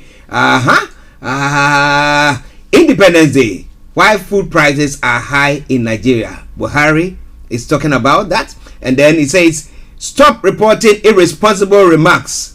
Buhari urges media. And then he goes on again, says that he has been the best thing that has happened to Nigeria since 1999. That means since coming to this, is it the coming to effect of the new constitution? Constitution. Yeah, he thinks that he has been the best thing. Actually, I don't blame him. When you have people that are fueling your ego, like the way we fuel petrol tanks, the way we go to a gas station and they to fill up petrol tank, you have an ego room and expect people to fill it up. Are you getting me? And when people are filling it up, actually, if you don't have fuel, and you go to a fuel station, you get filled up. That's the best thing that has ever happened to that tank. Buhari is filled with ego, and once people around him fill that ego and tell him, "Oh, you are doing the best. You the best. You are delivering this," it goes into his brains. He's a messed up person now. Brainwise, and I don't blame him. When you have the likes of Laya Mohammed being your advisors and dealing with the interfacing with the public with you, what do we expect? So for me, I don't expect anything from it. Some of these utterances coming from them will not surprise me. But if they've not made any comment similar to that, that's where the surprise will come from. Okay. Because you recall that he went to a program and people lined up because they've been forced to line up to welcome the president. He said, "Oh, everybody in Nigeria loves them. Loves him because people have lined up." That is how they think. They measure success by the number of lies they are told. They measure success by the number of sycophants that troop to them and call them, "Oh, His Excellency." Success by the number of needless waste of time. Poor students that will line up by the roadside to pay homage to them. That is how they measure success. So, their perception, definition, what success in terms of achievement, what they've done, is not about how many people they've lifted out of poverty, but it's about the number of lies they've told, the sycophants that have lined up, the number of vehicles they've used to bribe people, and the number of bank accounts that have been created in their names, and how those bank accounts have been filled up. That's how success is defined by them, nothing more. Now, interestingly, on the food strategy, he's talking about the fact that he reckons that people are hoarding. Hoarding how? But we all know that with the insurgency that is going on, with people going to, I remember a rice farm where the insurgents went there and murdered people who were working on the farm, and the Fulani heads menace that is going on, destroying people's farms and stuff like that. And then Nigeria stopping the importation of rice into the. So automatically prices are going. He's saying that no, there is enough food. Because people are hoarding it, and that's causing automatic. Actually, you don't blame him. You see, Buhari would never wake up and lack food. Of course, he doesn't think never of what to buy. Buhari doesn't go to market. He might see on the news there's a bit of food shortage. As to how it comes by, he doesn't know. The blame is the usual suspect. He thinks political opponents are actually deliberately hoarding food to cause political instability or to cause a bit of upheaval within the system. That tells you exactly what he did when he was in opposition. When it came to security wise, we're told that even the US wanted to intervene in Boko Haram. He said, no, leave it. living. So that the PDP will suffer. Yeah, because he wanted to get political capital out of it. So he thinks people do the same thing and political game. But you see, I'm sorry, he should be speaking to, I don't know who his Greek minister is, whether his Greek minister has fed, because at the end of the day, they should have an idea of the tonnage of rice that is being cultivated. An idea of corn, the tonnage that is being cultivated. They should have a fair idea. That is, if the Greek minister and his other extension officers are doing their work properly, they should have an average of whether we had a good harvest, a bad harvest, the average acres of land under cultivation, cultivating which type of crop, and then how is it going to feed into the food chain, whether even the crops that are being cultivated in this part of the country, we even have good roads to be able to bring them in. They should have an idea of the percentage of post-harvest lost. Are you getting me? And then they should have an idea of how many acres of these farms have been destroyed by terrorists and bandits. I don't know if he has those figures, and all he comes to do to divert attention that people are holding. Who are those people? He should name them. So they're going to do. They're doing an investigation. They're launching an investigation into that. Into what? Bringing people like that. He should launch an investigation into people who destroy other farms. That's what he should be doing. Because he hasn't been able to tell us on average what tonnage of food that could have been on the market had it not been because of the destruction. You know, but I mean, they are politicians. They must find something to say. But it's up to us to, look at what they are saying, make sense out of it, and tell people the truth about it, what we believe to be, the truth. And in my view, he's out of touch. Okay, he goes on further to say that President General Muhammadu Buhari has urged media practitioners, so as we are doing, to stop reporting irresponsible remarks by enemies of Nigeria and start investigating the truth behind those statements. He said on Friday, Buhari said, as a government, we are ready to arrest and prosecute all persons inciting violence through words or actions. Our resolve for a peaceful, united, and one Nigeria remains resolute and unwavering. That said, our hope is not to fight for peace. We can always settle our grievances peacefully without spilling any blood. I would therefore take this opportunity on the special day that symbolizes the unity and oneness of our great nation to ask all Nigerians to embrace peace and dialogue, whatever your grievances are. Actually, I don't remember the last time any person declared war. I mean, if you look at the Kanos and those Nnamdis and those who are fighting for this thing, they're not declared war. All they are saying that, look, the marriage is not working, and they deserve that space to make their their voices heard. If the media is reporting it, what do you call the enemies of Nigeria? Are they not Nigerians? They are Nigerians that are making. So are you telling me they are enemies of themselves? Is that what he's trying to say? That seems to be what he's saying.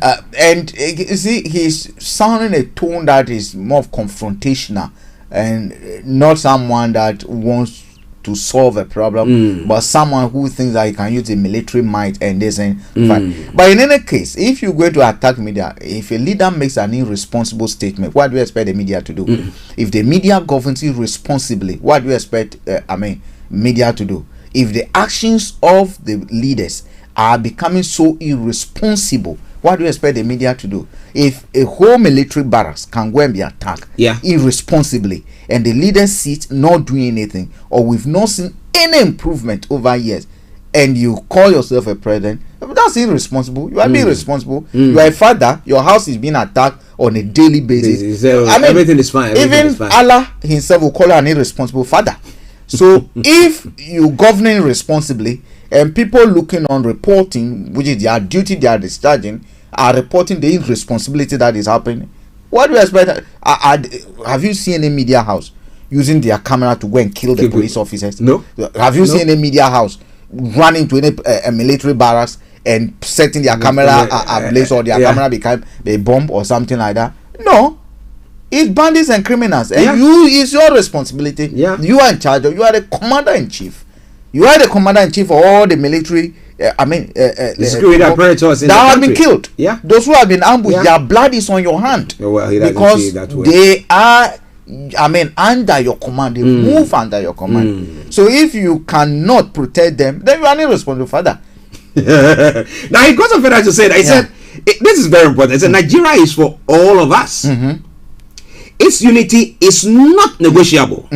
So that talks about those who are calling for break of the country, and he says that, and its ultimate success can only be achieved if we all come together with a common goal of having peace and prosperity for our nation. He's admitted that success is conditional. Yeah, that success is conditional based on the fact that we all agree. Yeah. And here's the case: people, some you don't want to listen to people. Here's the people: some people don't agree about the way you are governing. Yes, Nigeria belongs to all of us, but why would certain areas of Nigeria prevent others from coming in there? If Nigeria belongs to all of us, why would certain states operate under different code of ethics, different laws that prevents others from actually living peacefully within their midst? Is that what we call one Nigeria? If I am a Southerner and I move to the north, and I cannot identify myself as a Nigerian, I cannot set up a business there, live in perpetual fear over there. I mean, not just because I'm a human being, but the very fact that I do not subscribe to a very, I mean, hardcore Islamic type of religion to go under Sharia law when there's a constitution which governs all of us, and you expect others to kowtow to Sharia law, and if we do not, we are criminals, they are dealt with, they are killed, they are chucked. Then you tell me, which one Nigeria is he talking about? Nigeria belongs to all of us. Which one Nigeria is he talking about? As a president, he is able to go everywhere. No, but which Nigeria is he talking about? Unless what we hearing, what we read, the news that is coming from, unless we living on Pluto and he's on Earth. But I do not believe. You don't believe that? No, I don't believe that. Wow. I think we've got Mr. Olayomi Koiki now because he is on the way. He's at where the demonstrations are taking place in central London. So we'll be going to him there to see what exactly is happening on that front. But it is Starr Radio UK. It is your favorite African and Caribbean radio station in London. Mr. Frank Davis and Archie here in the studios. You heard Frank on the 61st anniversary celebration of Nigeria's independence and the statement that the president has made. But I think we have Yomi, so let me see. I'm just trying to get my audio. I might come back in just about 2 seconds. Okay, no problem. No problem. Yes, so once he's going to be joining us in a few seconds, once we have him, we will bring him on, because I mean, moving on to one, still on the 61st anniversary. Now, one of the outspoken people in Nigeria, Akeredolu, has called for urgent restructuring. Says time to renegotiate is now. Now, Governor Oluwatumi Akeredolu of Ondo State has called for the urgent restructuring of the country to reflect the diversity and address the various misunderstandings and high rate of criminality in the polity. Akeredolu made the call on Friday in a statewide broadcast in commemoration of the 21st 2021 Independence Day celebration. The governor, who said the current system adopted in the country does not encourage ingenuity, noted that it is time for all patriots to unite and speak with one voice. He maintained that the current system in the country does not take into account the diverse status of the people, adding that the country faces serious challenges bordering on redefinition. It has become imperative that the current structure be tinkered with in a fundamental way. It is no longer sustainable. So these are governors who you seem to see that they are also talking about the need for some sort of jaw to happen. Archie, we can see the first question we should be asking is, why are people complaining? Archie, why are people complaining? Lives are being wasted. People are losing everything that they have, and you expect them not to talk? So the question, why are people complaining? Unless Buhari tells me that in his world, whatever he thinks has happened, he's created a condition that is no one should complain. But you see, Professor Lumumba said something. Anyone who spends time explaining what they've done or telling people that I have done this, meaning they've done nothing. Because when anything that they Archie, if you construct a road, are we not going to drive on the road? We'll see. Feeling Gadochi. Is the road going to be in your pocket that you show us? Hey, you have road in your pocket. You need to explain to have you constructed a road. No, action speaks louder. If there's a hospital that actually, if I'm sitting here and I'm sick, and we need to go to Mayday Hospital, do we need Boris Johnson to tell us there's a hospital? No, you know where it is. It is there. It's functioning. Okay, who decided? Before Boris Johnson, when people started talking about the queues, the number of how we waiting in lines and emergency and all that, it is because people go there and can see the queue. Yeah, I think we go live. Let's see. Let's see whether we can see him now. Hello, Yomi. Hello, Yomi. Yes, sir. A very good morning to you. Good morning, but we can't see you. We can't see you. It seems that your camera is off this time. So please fix it. Yeah, thank you. Let me acknowledge Mayo Ajurgene. He says Nigeria is, I know, dead. And he's crying for Nigeria because he said today is a whipping day for Nigeria. It is Starr Radio UK. More and more and more going to be coming your way on that front. Whilst we wait for Mr. Olayomi Koiki to join in. Yeah, we can hear him loud and clear, but we couldn't see him. But I think this time around, let me see whether we can see him. Yes, we can see him now. So let's cross over to Central London where we have Mr. Olayomi Koiki. Yomi, good morning.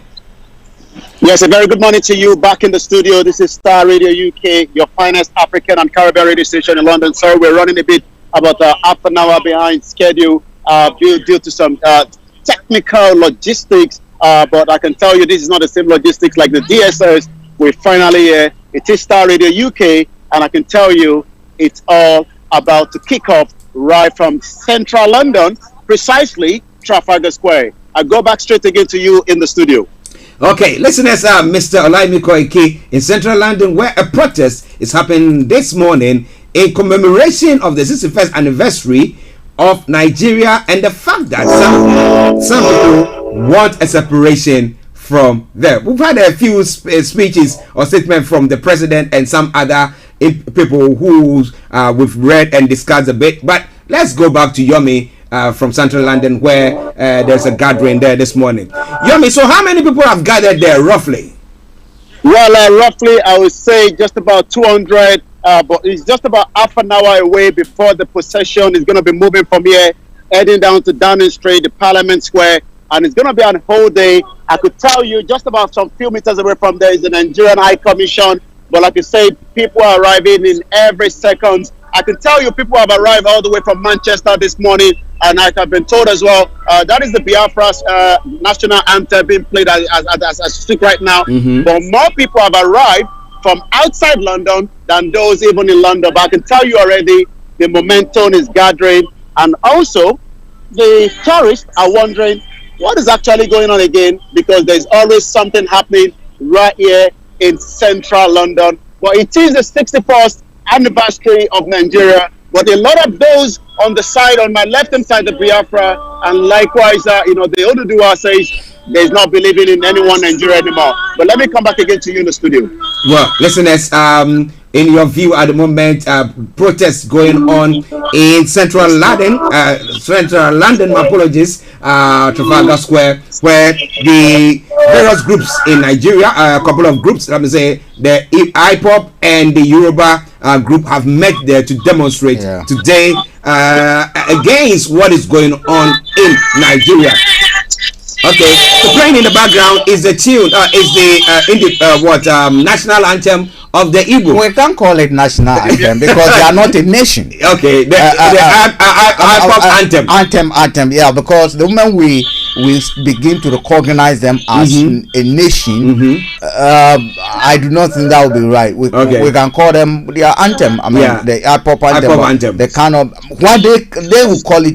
I mean, because it's like faith. Yeah. you have faith. They've seen the nation ahead. As far as their hearts, their eyes can see, there's a glorious land over there called Biafra Nation, and what they call a Yoruba Nation.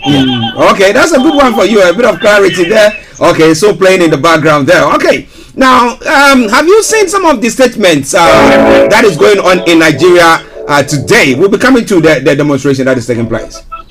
Yes, I was able to to get the transcript of the president speech this morning, and I will be giving us a little bit of that this morning and some of the highlights of what the president said during that address to Nigerians back in Abuja this morning. But like you said, it is still Star Radio UK. Bear with us, maybe we allow that, the background noise to drop down a little bit. But again, while I'm getting that, the speech by the president, and I think I've got it a little bit, I'm just going to move just some back a little bit. But I can tell you, yes, the president spoke this morning. And this is part of what he said. Nigeria is undoubtedly a blessed nation with abundant human and natural resources underpinned by a rich social cultural diversity, which is need to be positively harnessed to the forge of a great nation. Once again, this is Star Radio UK, your finest African and Caribbean radio station in London. Also, I'm just going to jump a little bit. The president also spoke about, the key message of today's activities. Today's event is anchored on the importance of our discovering our great nation together and not discovering it in an individual space as we are want to do. And now what is being played now is the what we will call the one that relates to the Yoruba, which is currently being played as we speak right now. But once again, it is still Star Radio UK, your finest African and Caribbean radio station in London.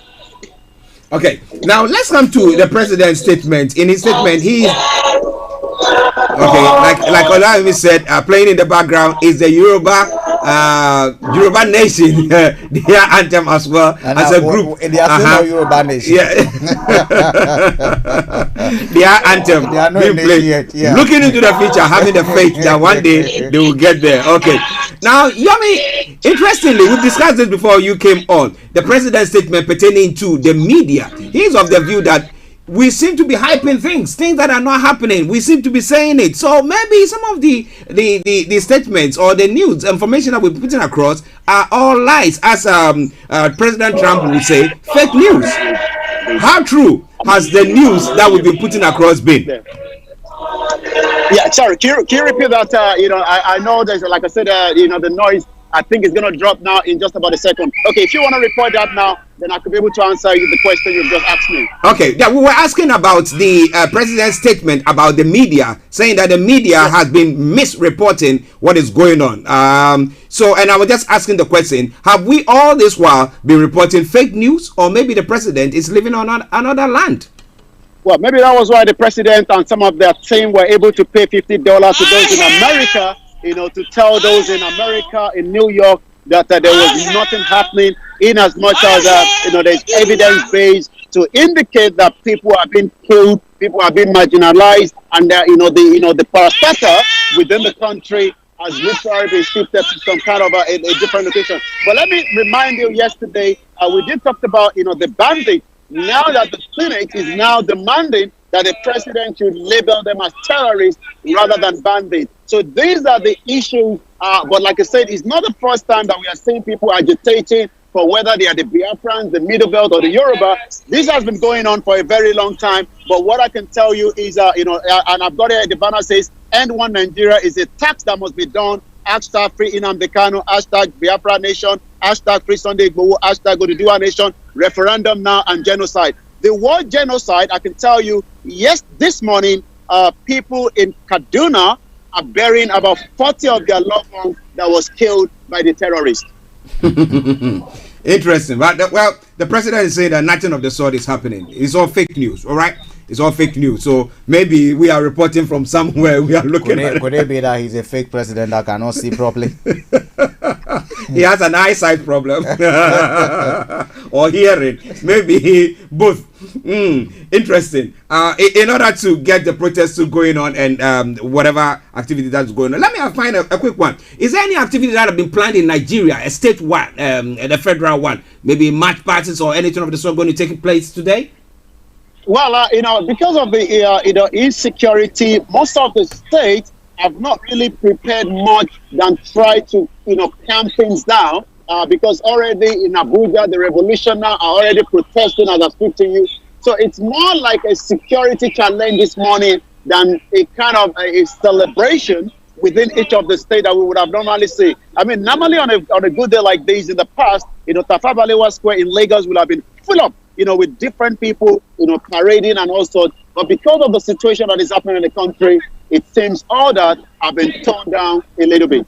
Okay, listeners, Mr. Olayomi Koiki in Trafalgar Square. I'll bring you updates from Nigeria. So let's go on to some of the other stories making the rounds this morning. Over to you. Once again, a very good morning and welcome to Starr Radio UK, your finest African and Caribbean radio station in London. So let's go straight to part of what is happening. In terms of, I can also confirm that there's been another killing that took place in Anambra State yesterday. The honorable member Chris Emeka Ozubugo convoy was ambushed at Innobi in Anambra State at about 4 p.m. yesterday by the gunmen, by the unknown gunmen. The driver in this convoy was killed, while he is believed to have been whisked away by the assailant who benefits in the ongoing election violence in Anambra. That is the question mark. So quite a lot has been happening, since in the last 72 hours. But what I can tell you is some of the other headlines coming out of Nigeria this morning. Once again, this is still Starr Radio UK live from Trafalgar Square, where the match possession is just about to kickstart from the Biafra and the Oduduwa, and likewise the Midibet as well. But let's touch on some of the other headlines coming out of Nigeria this morning. In terms of more reaction to today being the 1st of October. Buhari needs Nigerian prayer, according to Masari. That is what the governor of Katsina is saying, that it seems that we need more prayer to get things done. I'm not sure whether prayer is what is going to solve the problem, but the leadership skills is what a lot of people are talking about. Lautech doctors threaten lawsuit over a patient death claim. That is also coming from the headline this morning. And likewise, Twitter ban. It seems, according to the press statement that was coming out from the president's speech this morning, that there will be some kind of amendment if only, there will be, abiding by that. So Twitter ban, the Chief Justice of Nigeria, Tanko, has ruled national security supersede Nigerian constitution. That is the AGF Malami insists. Likewise, Nigeria experiencing war security crisis since civil war that Buhari has been there. Again, whether the media are hyping it or whether it's the situation that is on ground, a lot of people will determine that, based on some of the report and some of the evidence base that have been coming out of Nigeria in the last 6 years of this government. Also, Buhari shift blame on middlemen for rising food crisis. When we talk about the Herdsman crisis, it doesn't seem the president agreed in that direction. The president is blaming the reason why food crisis is high, on the middlemen as well. So once again, it is still Starr Radio UK, your finest African and Caribbean radio station in London. Again, before I come back again to you in the studio, I have improved Nigerian image influence worldwide. That is coming from President Muhammadu Buhari. The president believes that he has actually changed, the way the international community look at Nigeria. But again, all this is part of what has been happening on the headline. So I'm going to touch a little bit more on that. President Muhammadu Buhari has said his administration improved Nigerians' image across the world over the past 6 years. The president, during his Independence Day broadcast to the nation, said his administration has implemented measures to steer the country on the path of economic prosperity. A lot has been achieved in the last 6 years on many fronts in infrastructure, social care, governance, Nigeria's image and influence in Africa and international, according to the president. Once again, it is Starr Radio UK, your finest African and Caribbean radio station in London. And I'm going to come back again to you slightly, back into the studio. Yes, listeners, Mr. Olayomi Koiki in central London, Trafalgar Square to be specific. bringing you updates from Nigeria. In the background, some of the demonstrators who are demonstrating for the IPOB and the Ododuwa this morning. That's the Yoruba Nation group. Okay, we hope that you are following it. If you are a sympathizer and you want to get there, just get there. The demonstration is going to take place. It's going to go to the Houses of Commons and then to number 10 Downing Street as well. So follow them and then we'll make sure you enjoy it. But let's look at this one of the statements that the president made pertaining to the image of Nigeria. Now, the president is talking about the fact that he thinks that the past 6 years he has been able to improve upon the image of Nigeria. Why has Nigeria in the first place been known as the poverty capital of the most impoverished capital of the world, Nigeria? And then we come to the insecurity. Now we come to people traveling out of the country, list of people being given from other neighboring, from other international communities saying that Nigerians, these people are supporting terrorism. What has he done? What is he talking about? Actually, don't waste your time because Buhari was born when Nkrumah was alive. Yeah. And there's this story that was told that when Nkrumah, upon all the good, he also had a bit of naughty and bad side. Yeah. Whether to manipulate people, they have what we call the young pioneers. Yeah. And communication was a problem. Not today when we can take mobile phones and others together. Now, when you have radios around you, all you hear is about Nkrumah. To a point that people get scared that even if you are in your room and you say something about Nkrumah, because you can hear something from radio, they say Nkrumah is hearing it, whatever you say. To a point where whatever Nkrumah says on radio and coming from it, that is what it is. I think that childhood mentality, you know, when you get to a certain age, you then begin to reverse. You become a young person. You begin so he's now. I do believe that Buhari thinks that we are still living those days where the president speaks and what they call it, A9 Nigeria International Station or whatever the national picks up those voices, echo it, beam into people's room, and that's the only thing people have access to. He doesn't think that we know that he went to the US 5 years ago and Trump said they don't want to meet him again. Right? That's what the presidency at Trump said. So if you have become a darling of the world, how come a president of the United States doesn't want to meet you? They were even ready to meet North Korea president, but no you. Right? I think there's still some of them still live in those. You don't blame them. When we have 80, 70 past people who are leading the future generation, you expect them to think like the future. You expect them to when they were born. The majority of the population is now young. So they would think like a young person. They're trying to be youth. So at those youthful age, what was around? No mobile phone, no communication. Only one radio station. That's why he's thinking. He's thinking we live in that era because he's trying to touch base with the youth, isn't it? So he's now back in his youthful age. Don't blame him. Well, Frank says don't blame him. What do you think there? Listen to Starr Radio UK. Update from Nigeria, from Trafalgar Square, where Mr. Olayomi is on your shots at the moment. Some of the demonstrators from Biafra or the IPOB and Ododuwa in front of the in Trafalgar Square in their demonstration, wearing cladded in black and red and having their flags and banners there as well. Okay, let's go back to Yomi.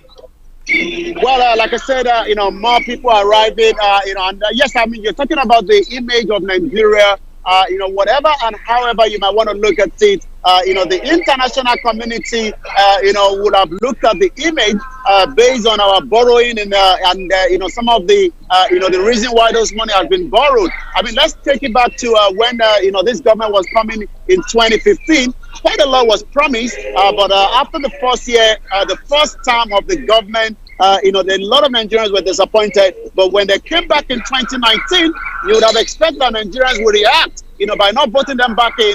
But it seems, they took it back to what they call the next level. And eventually, we saw that, when they came back in 2019, when they came back.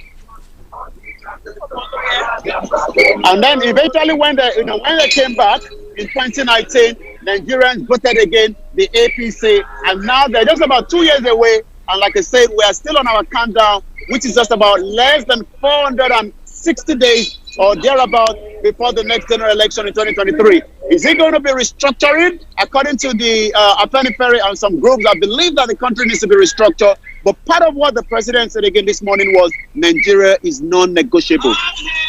Yes, he did say that. He said Nigeria is not negotiable, but he still wants people to talk. So if it's not negotiable, what are we talking about? It is Starr Radio UK. Mr. General Archie, thank you very much for joining us. I think you went on holidays. You are back. She's joined us again, and thank you very much. There. But once we one thing that I want us to be thinking about, question that I want to put across wherever you are. Maybe with the statement that Frank made a moment ago pertaining to the president living in the past. I mean, old. I seem to be asking the question whilst he was speaking that is it about time that a youthful president is elected in across the African front, where because they are in touch, they are not out of touch, they are in touch, they are youth, they know what exactly the youth is expecting. I don't even want you to finish it. You see, the youthful president good, but which type of youthful president? Because if you get people who again have been groomed by these same folks, actually, what we need is a radical shock of the system. You see, we need to shock the system, because don't forget, Buhari was a youth one day when they were complaining about what was happening.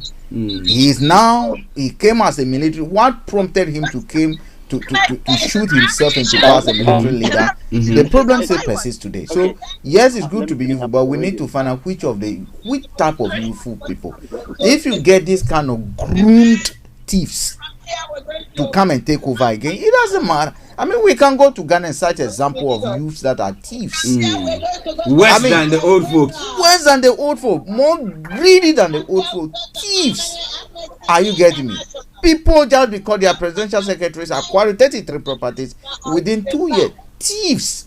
So when you think the person is a youth and therefore you bring in them just because he's a youth, we'll be making a mistake. The question is, what do they have apart from being a youth? I mean, who has trained them? What drives them to even want to be in politics? But if you just say because he's a youth, or because he's a Southerner, because he's a Muslim, you bring them over there, we're making the same mistakes. Same mistakes. Well, okay, listen to Starr Radio UK. We go back to Mr. Olayomi Koiki. Yummy. Yes, I can still hear you.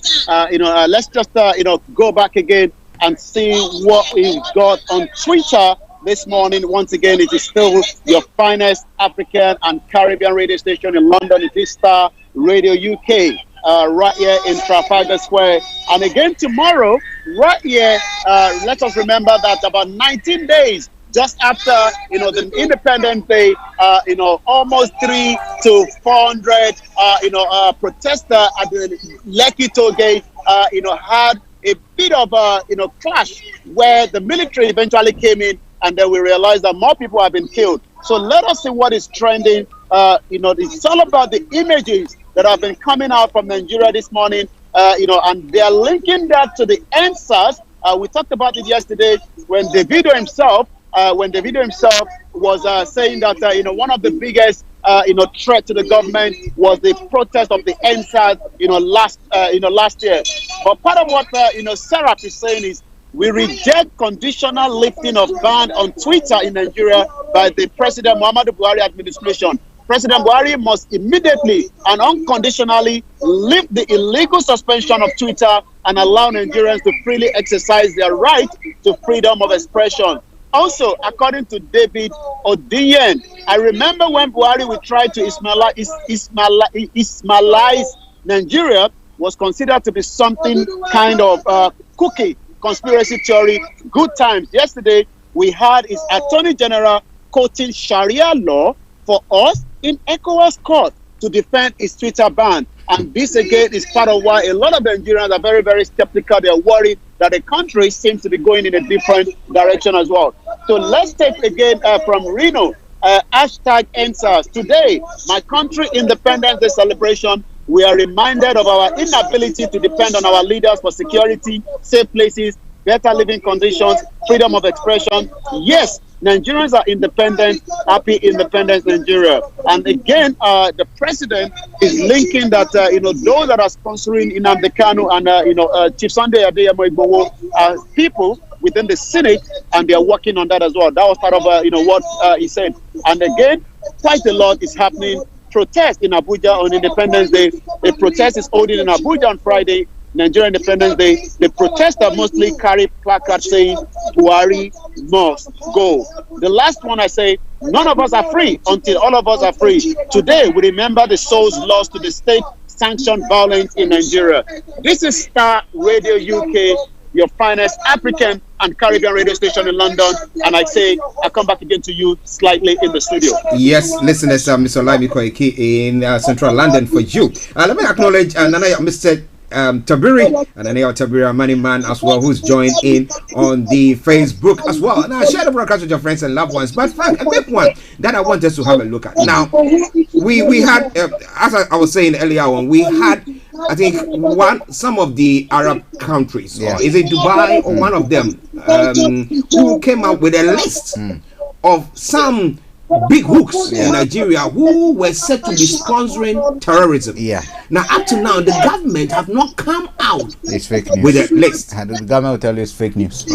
Now, in the speech that's morning that the president has given, he's gone on further to say that he knows that IPOP and Orodua are being sponsored by some big hooks in the Senate. And therefore, they are now going to go after them as well. In the Senate? Yes. What have they done to those who have been sponsoring? And you remember this former, what do you call it? The Nigerian, is it the central bank, who died quite recently, came out to say that, well, they have had information and have had a chat with some of these insurgents who are saying that, well, they are being sponsored.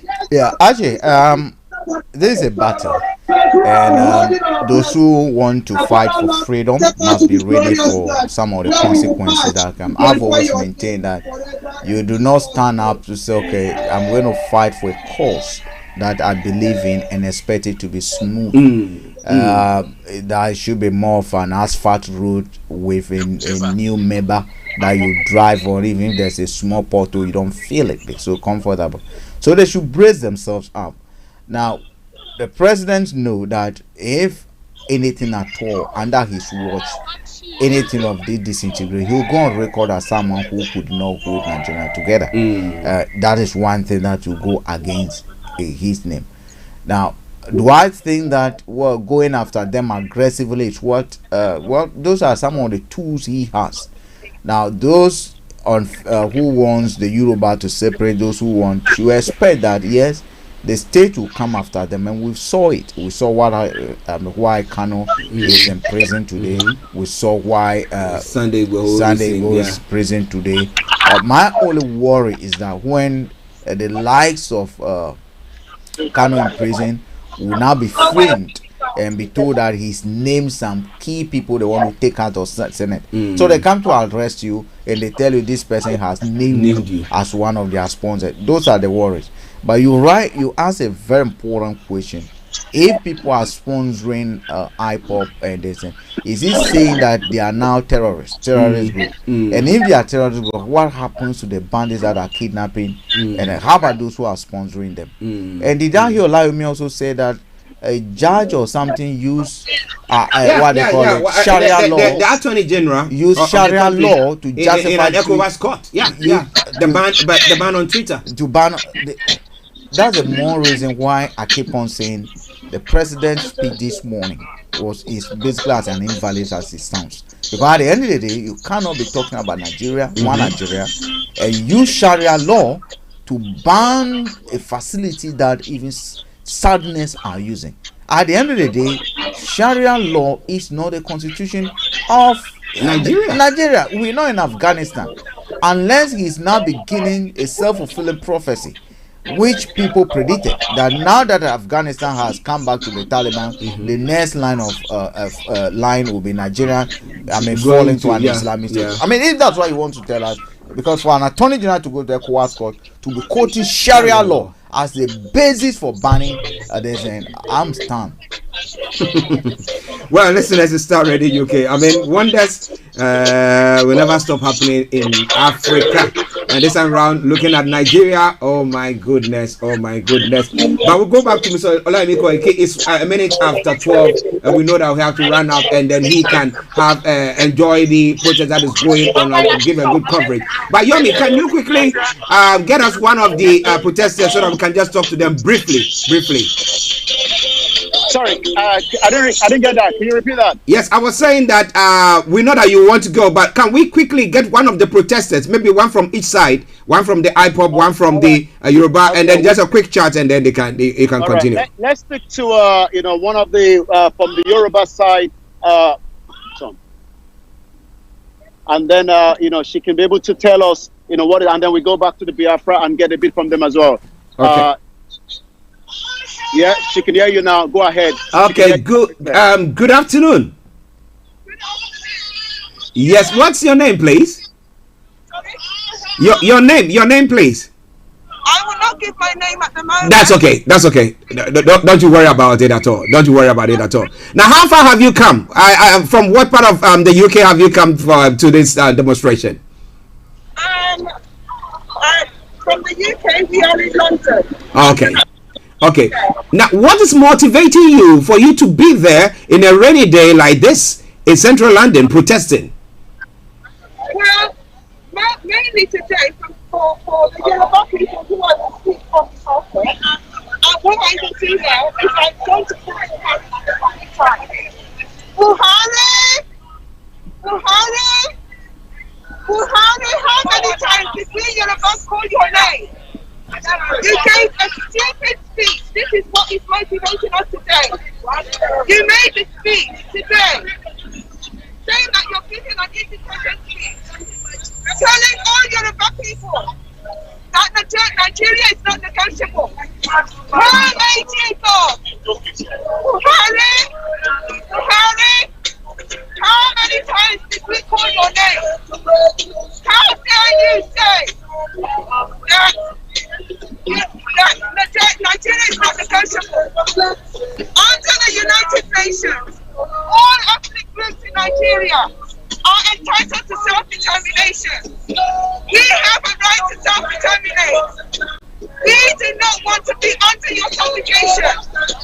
We do not want you to continue to kill us, committing systematic genocide. That is why we are here today in Chapaka Square to claim our rights, to say no to systematic genocide, to say no to subjugation. We are not under your rule. You were voted under a democratic dispensation. Nobody in Nigeria is entitled to stay under you. You were put there by the people. The people are now saying,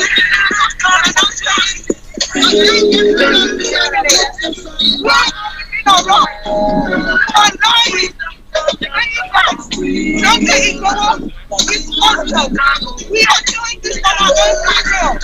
We are not you that you went to the United Nations and started paying people $50 per hour. Where you were paying people to come against and apply for self-determination. Okay.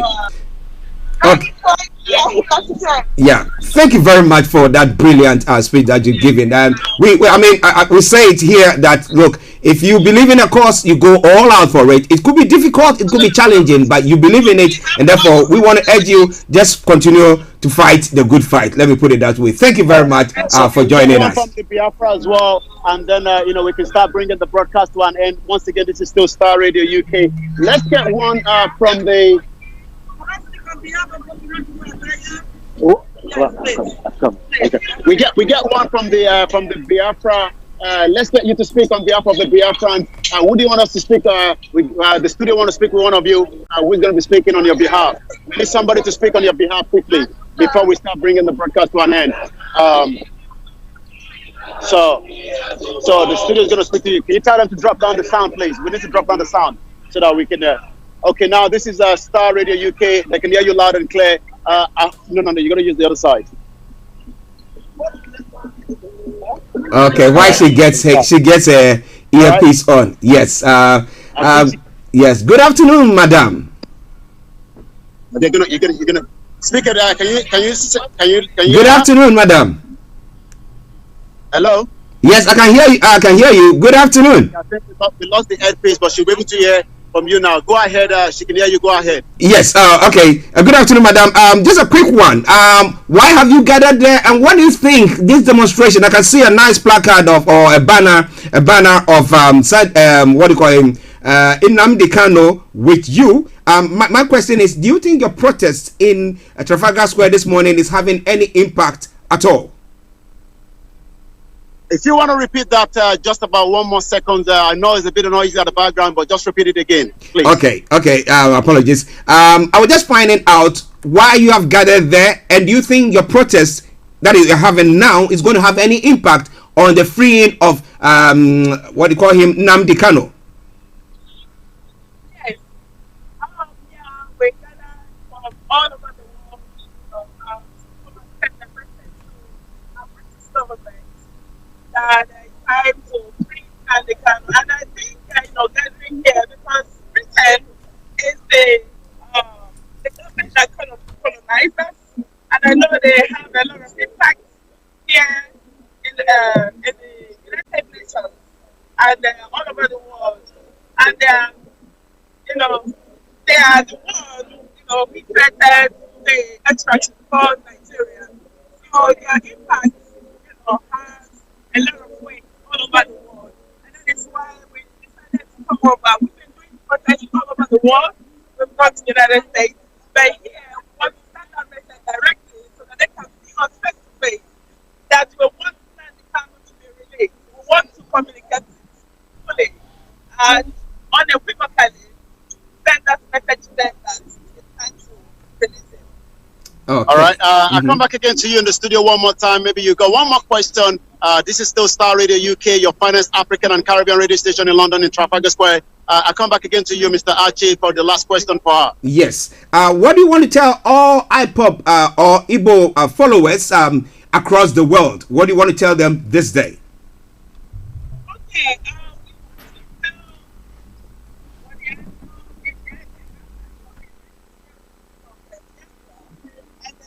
I believe that everybody, watching from all over the world, that it is time to go on, which they all know. And things that every of the fathers and every of the girls and women is there to make a very serious impact. And we want all of them to be aware that we are here.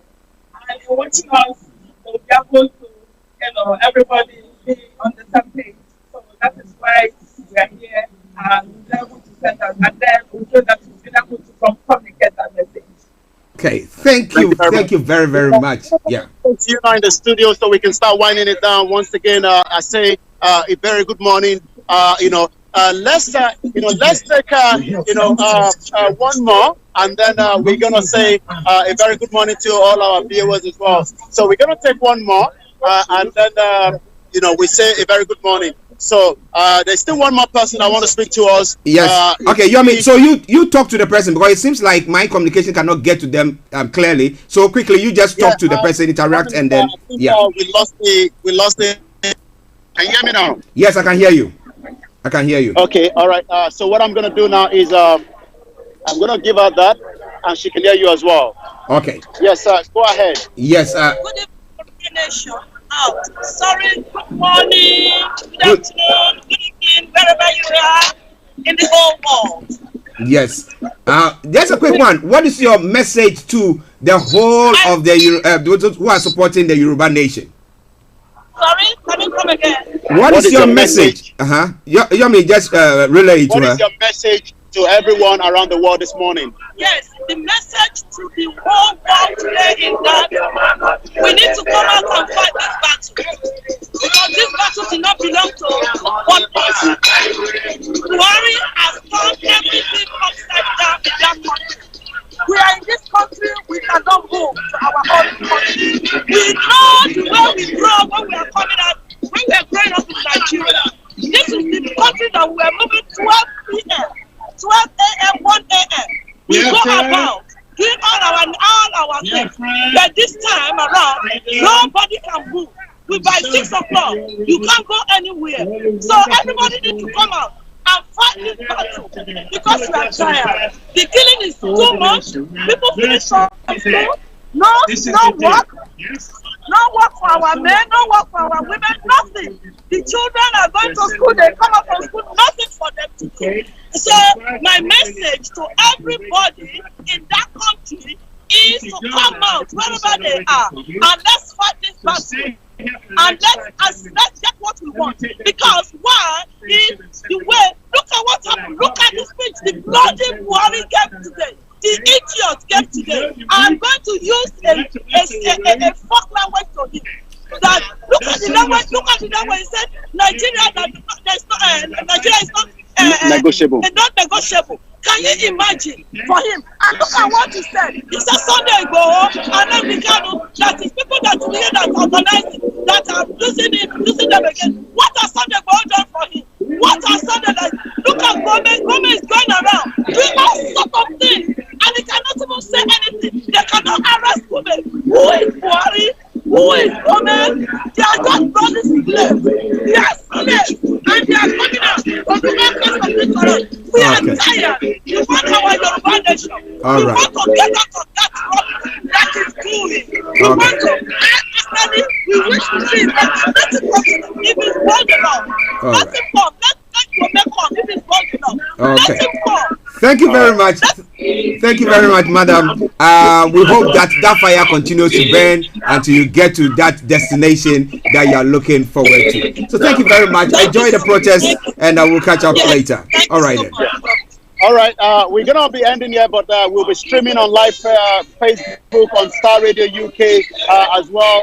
But like I said, thank you very much to everyone that have tuned in this morning. October 1st, this is how it is in London. It's different situation in every part of the globe. But be rest assured that Star Radio UK, we continue the transmission with Archie and Frank.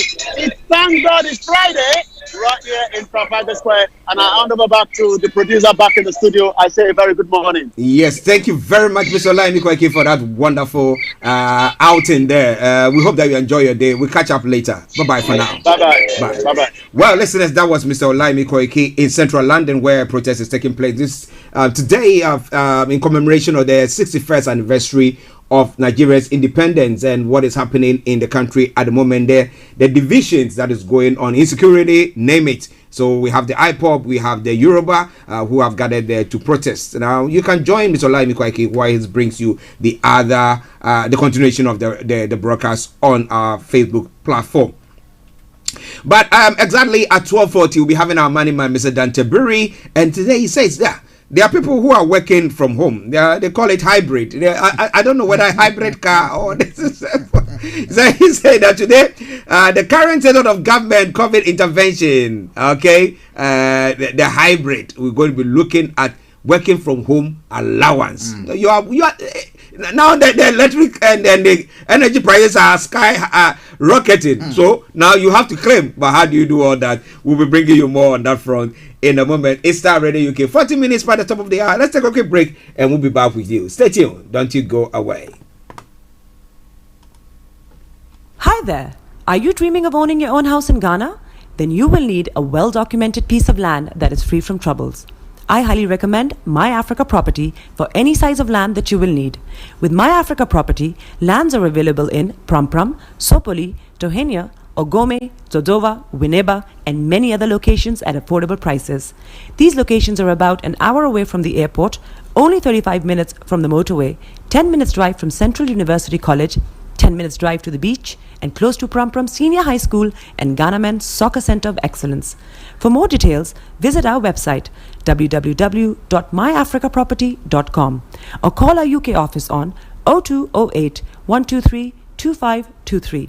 For our US and Canada offices, call us on +1 585 184 994145. You can also email us at ghana@myafricaproperty.com. Welcome back to the program. It is Star Radio UK. In your shorts at the moment, a flyer for this afternoon's program on the roots of Africa, hosted by Mr. Frank Davids, and he'll be having Ambassador Namboka Ireneo Omosid-son. Okay, I hope I pronounced the name very well. I like massacring names, but just bear with me. He's a vice president, idol, and he's an author. Dreaming, a book that is written, Dreaming of a New Africa. Well, a Q&A on that program where Mr. Frank Davis will be quizzing him why he wrote that. He's been an ambassador in his time. Now, I think he's a retired ambassador. Now, the question is, now, what was he seeing at the time? What actions did he take? Now, why now coming out to write this? Which is a fully loaded book. You ask yourself, wow, you have a brilliant idea like this. Now, why couldn't he table it during that time? Or maybe being in the midst of it, at times you don't see what exactly is going on until you step out of it. Join Mr. Frank Davis at Ambassador Namboka exactly at 3 o'clock when he brings you the Roots of African Idol Network presentation. All right then. So with me in the studio, Mr. Frank Davis, we've got about another 23 minutes before we have our money man joining in wherever you are. Thank you very much once again for joining us. But let's go back to a couple of stories that's making the rounds, because we wouldn't have enough time, because there are lots of stories, other stories making the rounds, but we wouldn't have enough time to go through them. So let's quickly just go through this. Now, a quick one from the UK front.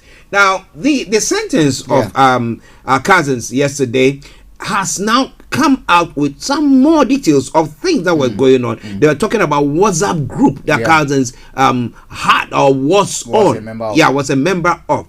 Now, there is one thing that bothers me a lot, because most of us, because this social media platform, we want to, you just be there, somebody will send you something, we want you to join, be on this platform. At times you think it's a bit, it will be a bit bad when you say, no, I don't want to. So you are forced somewhere, somehow, just to belong on it. And then people share something like that. Now, some other police officers who might not have done anything, taken any action like he has, but because they were on that platform, are going to find themselves in hot waters. Not necessarily. What will happen is they will investigate them.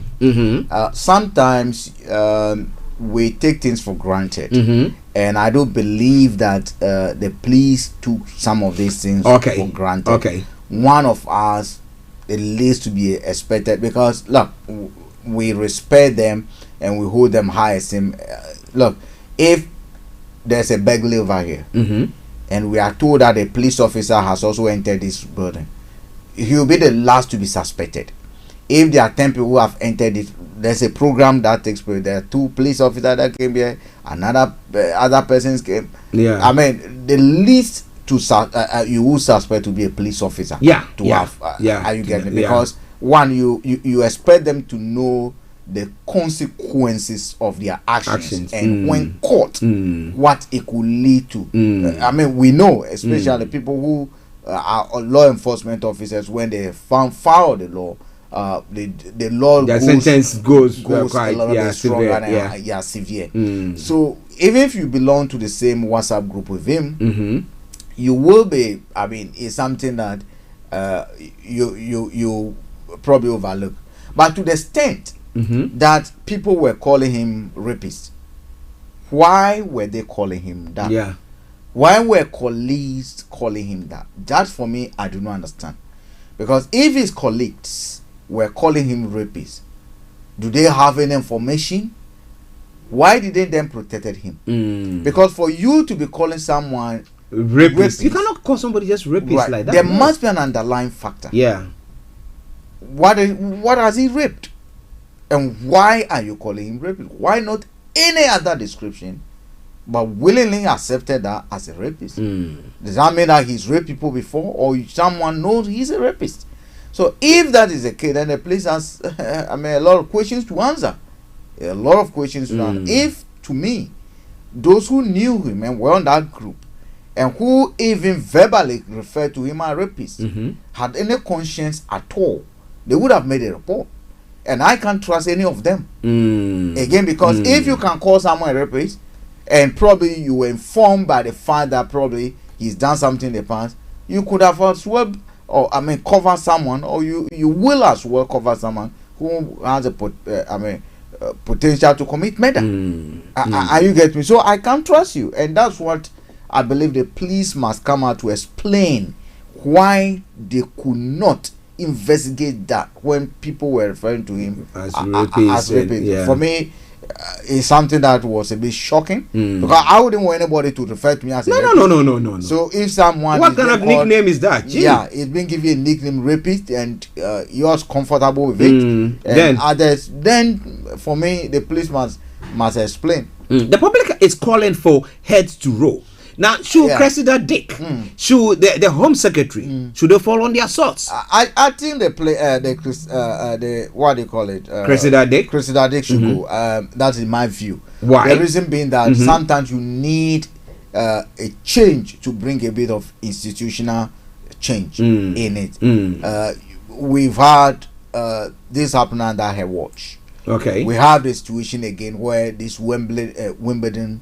What do you call it, ladies? Yeah, we saw again how Wembley. police took images and shared it illegally under her watch. We've seen another woman who has been murdered under her watch. Are you getting me? In my view, there has been many occasions where the high standard that they met is known or the Met want to portray over there. I think there have been many loopholes or occurrences that warrants her resignation, at least for someone to come in with a different bravado. So let me call it that way, that now I'm the new man on the block, this is how I want us to do things. I couldn't take what has happened. I couldn't take because don't forget, when she came in, there are institutional changes that she implemented, and there are people that she put in position to help her administer or run the organization. So all these people are linked, are connected to her. Now, is she going to do a very serious reshuffling? We haven't seen that yet. So she must go, for someone must come, for another person to come, so that the institution can do a bit of reshuffling within. Someone has sent a message, as the general sent a message. He said that sometimes friends can say things and you call them names, but that doesn't mean that you think they do. So maybe out of a statement that he might have made, so people were referring, maybe I agree, but in a professional institution like that, things like this should not be, in my view, should tolerated. Not be tolerated. You shouldn't play if with not things like nothing that. at all, to refer to someone as a rapist within the police institution, for me, is way too far. We can't be joking, we can't make fun of it, but there are certain terms. It's just like saying, look, you call someone a terrorist. A terrorist. I mean, we don't call a terrorist. You are emotionally terrorizing. You are those kind of things. But a police institution where a WhatsApp group friends were referring to him as a. That's why those who were referring to him should come and tell us why they were referring to him that way. Why they were referring to him that way. Okay, listen to Starr Radio UK, your favorite African and Caribbean radio station in London. One other story from Africa, one of the African states, and then we can move on to Ghana quickly. Just a couple of stories. A high-ranking former Malawian MP, Clement Chiwaya, has shot himself dead in an office in Parliament. Now, Mr. Chiwaya, who was a wheelchair user after he contracted polio at the age of 2, served as deputy speaker between 2014 and 2019. In a note he left shortly before the shooting, he wrote about the dispute he had with parliamentary officials over the ownership of a specially adapted vehicle. After stepping down as deputy speaker, he began to process to allow him to buy the car provided by Parliament and enable him to drive despite his disability. Now, the way we as Africans treat disabled people in our communities. Now, this is a case where we know that this person is disabled. I don't know how many disabled people they have in their parliament, okay? Or I don't know. But he was given that car because of his disablement, okay? And was using it. Now, when he came out of office, decided, I want to buy it. Maybe going to outside to buy one will be difficult or whatever. But for somebody to withhold that from him or stop him from buying that to an extent where this person now kills himself, that means that if he doesn't use that one, there isn't any means for him to be moving about freely. And it brings about the question when it comes to the way we deal with madness of our democracy, because there was a change of government. So what you see being played over here is that he belonged to the outgoing government. So needlessly, power is being played. I mean, power, democracy is being played like when power is being used as a ping pong ball where it's being hit. Because the new government in power, he might not belong to that party, and therefore they think, oh, you treat me out. Now, you're right. We do not value people who are less able or a bit disabled. And this is what I keep on telling everyone. An able person can become disabled today. The next minute. Actually, my friend's neighbor went to a hospital for surgery. An able young 36-year-old guy played football. Yeah. Actually went to a hospital for operation. He came back home disabled and now has to be in wheelchair. Why? A minor error on his spine, and that's it. Okay. As someone who has schooled with one of the most brilliant guy, Dr. Charles Diako, and I keep on referring, someone who again became disabled as a direct result of polio vaccination. Like in this man's case as well. In this man's case. He tells me he is one of the most brilliant food scientists that we have globally. Flying from one country to another to deliver papers, to teach. He's now a lecturer at New Zealand, Auckland. Archie, he tells me point blank, Frank, I would have loved to go home, but I can't do it. Why? Not because I don't love Ghana, because physically I cannot operate within Ghana. When I landed in New York, where I had my master's and PhD, I had an adapted vehicle that I can travel with. My access to offices, they were disabled stairs that I could use. I do not have to be going to Ministry of Finance or anything that I have to suffer to climb. To climb. Are you getting me? If you go to certain offices, lifts are not working. Based on that physical challenge, she started example. If I want to go and lecture and I'll be at University of Ghana, how many disabled access? Yeah, do they have how am I going to be able to cope? Those were the questions in the last conversation we're having. So you see, this is a talent, but because we failed. Do you recall that Ghana, for instance, passed a law that all government buildings you have disabled access? Yeah. Do you think they do? We want to buy a plane. Do you think they do? Actually, look at how even our schools are built. Yeah. We don't take into consideration the disabled. Look at how our schools are built. You go to a newly constructed secondary school now, school block. It is a 4-5 story of this, right? We have not factored in because those blocks do not have lifts. Yeah. They tell you form 1 down, form 2. We have not factored in the fact that a disabled person can also climb up from primary school to become a secondary school. Yeah. It tells you the value we place on human beings, and it tells you the value we place on less able people. It's unfortunate, and for me, the incident should provoke discussions in Malawi and other African countries. Should serve as a landmark and a watershed to how we look at some of these less able people. They are vulnerable. I mean, we need to. I mean, this is a former deputy speaker. I mean, he's not a daft person, a stupid person. I mean, he's not saying give me the car for free, but again, like democracy, this kind of stupid democracy we claim to be practicing, power play has led to this. And I know the president, if he hears about it, will be very ashamed that under his watch, because I know of what he has been preaching, from what he has said. This is a man who was in the wilderness trying to become a president for years, came in promising, and so far so good. He is actually, I mean, delivering something. I mean, to a point where he caused to be arrested one of his ministers who, I mean, put people's money in his bank account, use it. Are you getting me? He acted. So I'll be very shocked.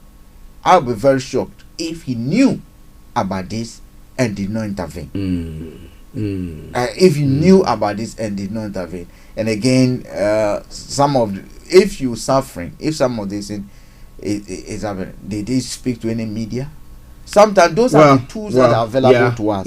Because if the media have actually known about this, probably we'll be talking of a different story today. I mean, it's very unfortunate with the family, Yako. Okay, Yako. That's Greek. Yes, meaning our condolences. Well, listen, let's start Radio UK. We've got 9 minutes to have our money man join in. But let's go straight, flying to Ghana on the new presidential jet. Now, interestingly, come to me now. I don't want to enter that. Now, government has downplayed concerns expressed by lawmaker Samuel Okudzeto Ablakwa over the use of Ghana's presidential jet by the Liberian leader George Oponwia. The North Tongo MP, who has raised objections to President Akufo-Addo's frequent hiring of private jets for its foreign trips, wondered why Ghana's carrier is being used by other leaders instead. Now, reacting to the claim, the Foreign Affairs Ministry in the statement said that it is normal practice for other African leaders to be allowed to use Ghana's jet. It's normal. Now, in the light of the strenuous and concerted efforts by ECOWAS leaders to broker peace in the region, the ministry finds it rather unfortunate that Honorable Okudzeto Ablakwa would seek to deliberately muddy the waters with this negative comments. I rest my case. Now, government has intention. Now they come out to say they want to get a bigger presidential jet, and we were talking about that on the back of a COVID impoverished economy. Do we want to actually do that? Are we thinking straight? But this is a case where a president of another country, ECOWAS, I don't know whether upon we have flew that plane to the US for the UN conference. I don't know. It might be. But that means that this jet is airworthy. So if an MP comes out to say that you said that plane is not airworthy, but then how come that another person is flying that same plane? And he said, oh wow, I mean, we are being nice because we want to be the movers and the shakers in the ECOWAS region. Then what are we actually doing? Archie, the very fact is that we are dealing with people who are clever thieves. I'm not going to excuse my language on that. The reason I say this is that the public is being played, right? Look, and I told you the other time that this is all revolving around procurement fraud that people want to someone around Akufo-Addo wants to make money out of this. Look, if the presidential jet is airworthy, for which the defense minister confirmed in parliament that the Fokker presidential jet is airworthy. Yeah. Yes, they say 19 people, 19 passengers. What's wrong with that? I'm here to see when our presidents fly to different countries and call business leaders. When the US president is flying to any country, they have business leaders. So I'm here to see Akufo-Addo, Mahama, Kufuor and all those people, when they were flying out, when they were present, flying to other countries, okay, look, PZ Pharmaceutical, we're going to London, we've made an arrangement with GlaxoSmith, Foreign Ministry, the trade attaché, and that the business the trade attaché are supposed to be doing anyway. Oh, despite music, despite this and Peace FM, you've grown up from a music point of view, selling cassette to this, and we're going to probably Virgin Media, who has also done similar thing, because you are on the same path. You sold cassette, you sold cassettes.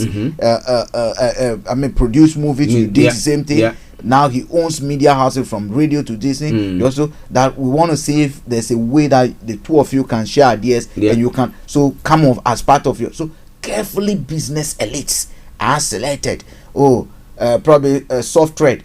We know you're in software industry. Well, over here there's what you call when you go to the city of London, on this part of it, we have people who are now writing hardwood that come on board.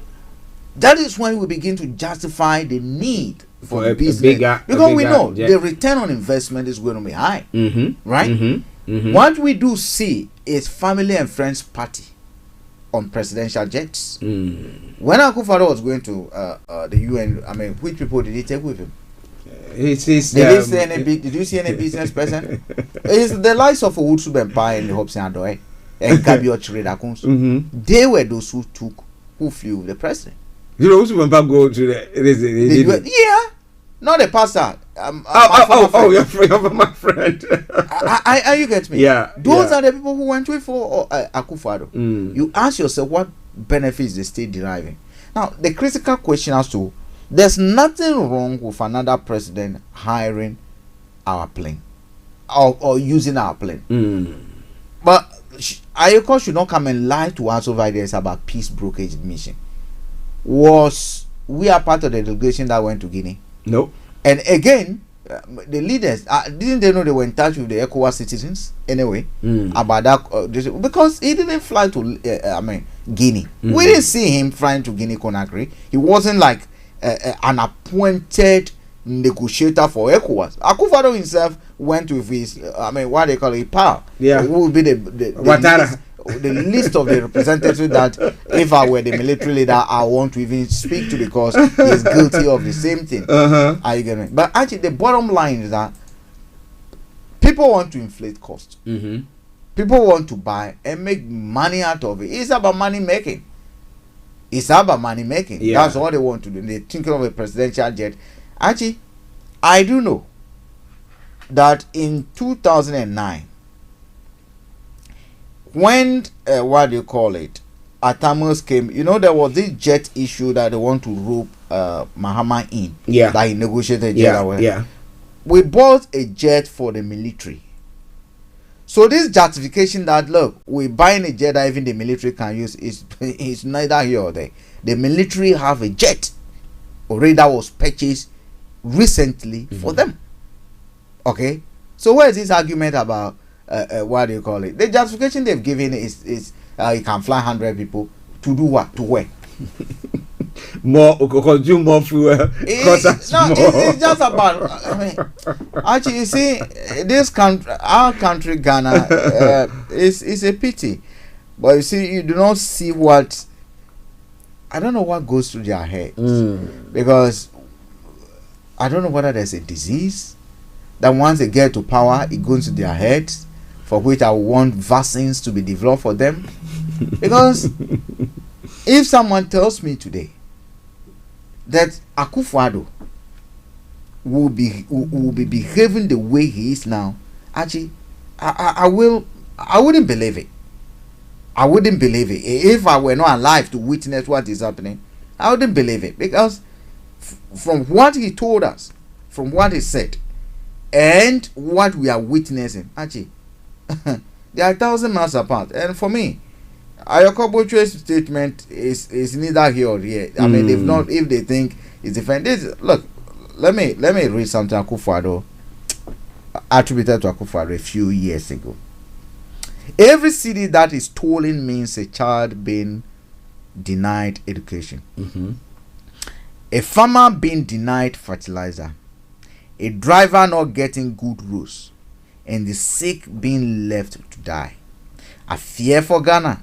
I am frightened about the future the NDC is building for the young people of this country.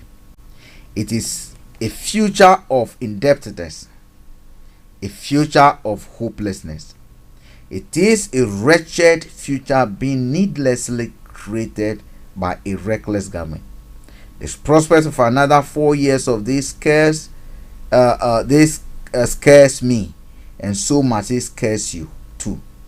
12 straight years of NDC will leave you, the younger people of Ghana, with no future.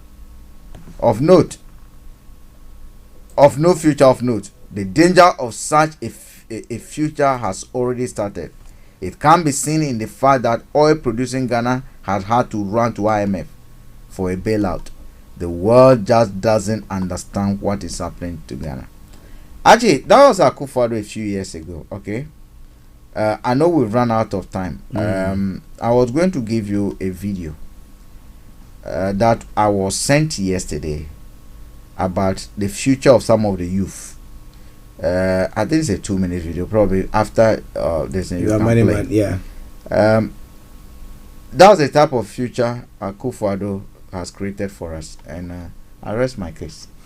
Well, listeners, interesting one from Mr. Frank Davis for you. But Kojo said a message, and he says that we raised this issue on the show last week. Yes, anyway, what's good for the goose is good for the gander. Why did it take too long for the lawmakers to see through this? It's a hashtag good for the gander. Okay, Kojo, thank you very much. We don't have time to have your intervention there. We're watching Parliament. Yeah, we're watching them very closely. Both the presidency, the ruling government, we're watching them closely. Actions that are being taken, we're watching them. Okay, we're watching them. That's what Frank says. But we'll be bringing him. He will be coming back at 3:00 with the Roots of Africa show, and we are saying that don't miss out on that. Well, a former ambassador now sitting back writing about what has taken place, and his way forward, thinking about what we could do best for Africa. You want to know more? Make sure you join Mr. Frank Davis on the Roots of Africa this afternoon exactly at 3 p.m. But let me acknowledge Vicky Newton for joining us this afternoon. But it's now time. I know our money man is already on. So Frank, let me say thank you very much. We'll see you later. Yep. Let's go make some money. Yes. We have our money man there. So we're going straight to Mr. Dan Tabiri, CEO of GIL Accountancy Services, our money man. Lots of people are working from home. They call some hybrid. I don't know whether hybrid car. I like electric. Electric. Mr. Tabiri, good afternoon to you. Good afternoon to you, Archie. Wonderful coming your way again. Yes. Thank you very, very much for joining us once again. Well, I was just cracking a joke saying that, well, some people want electric cars, some people want hybrid. Now, maybe we need to get electric work. True. Okay, so today we're talking about the how you can claim what do you call it when you are working from home, because now knowing that energy prices are skyrocketing, what do you do then? Over to you, sir. Yeah. Good afternoon to all the listeners. We are at a point, we want to look at the situation as post-lockdown, COVID lockdown, and a lot of changes have happened, especially with effect from today. Most of the COVID reliefs we know ended yesterday, which was the 30th of September. We're going to go through a few of them, which I think are relevant for your listeners. What I would want us to start with is the claim for use of home. So this is an allowance that is available for anybody who worked from home from any time from the period the 6th of April 2020 up until presently, up until when we had the lockdown. And this relief is available even if you worked one day, you are entitled to the full relief for the whole year. Oh, wow. Yeah, so even if you worked just one day, even in the year, you can get the allowance for the whole year. Previously, the allowance available for use of home, so the amount that you are allowed to claim without providing any evidence or any receipts or anything to substantiate that claim, was £4 a week. But as a result of the COVID lockdown, this was increased to £6 per week. Okay. So we're looking at from the 6th of April 2020 for that tax year 2020-21 and 2021-22, which we are currently in. You can claim, which is equivalent to £312. So if you claim that allowance in real cash terms, you're looking at about £62.40. Okay. That is what it's worth. And for people who, and you took a claim for this, it's not granted, it's not given automatically. So I would urge everyone to make a claim for this amount, even if you worked at home during the lockdown for 1 day. HMRC would send you, if you are employed, then you can make a claim online, and HMRC will send you a check for £62.40. And remember, it's also due for this year, so you get it twice. So you're looking at about 112 or 114 pounds in total. Is it only meant for the use of phone? This covers all bills in the house. All bills. So this covers everything.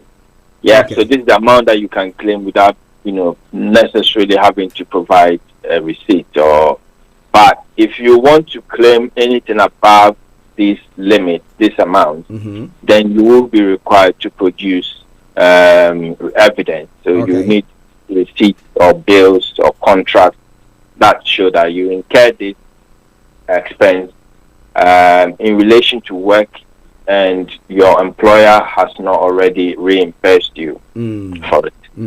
Now, interestingly, a quick one before we move on to the others. Somebody is asking the question, now that the energy prices has gone up, prices of everything. So, whilst they are still working from home, would they qualify for, maybe if you get your bill now, send it and they say, well, this is how much, because if somebody is at home and you have to turn the heating on now and they turn the lights on, virtually everything is going up. Can you claim that one as well? Certainly.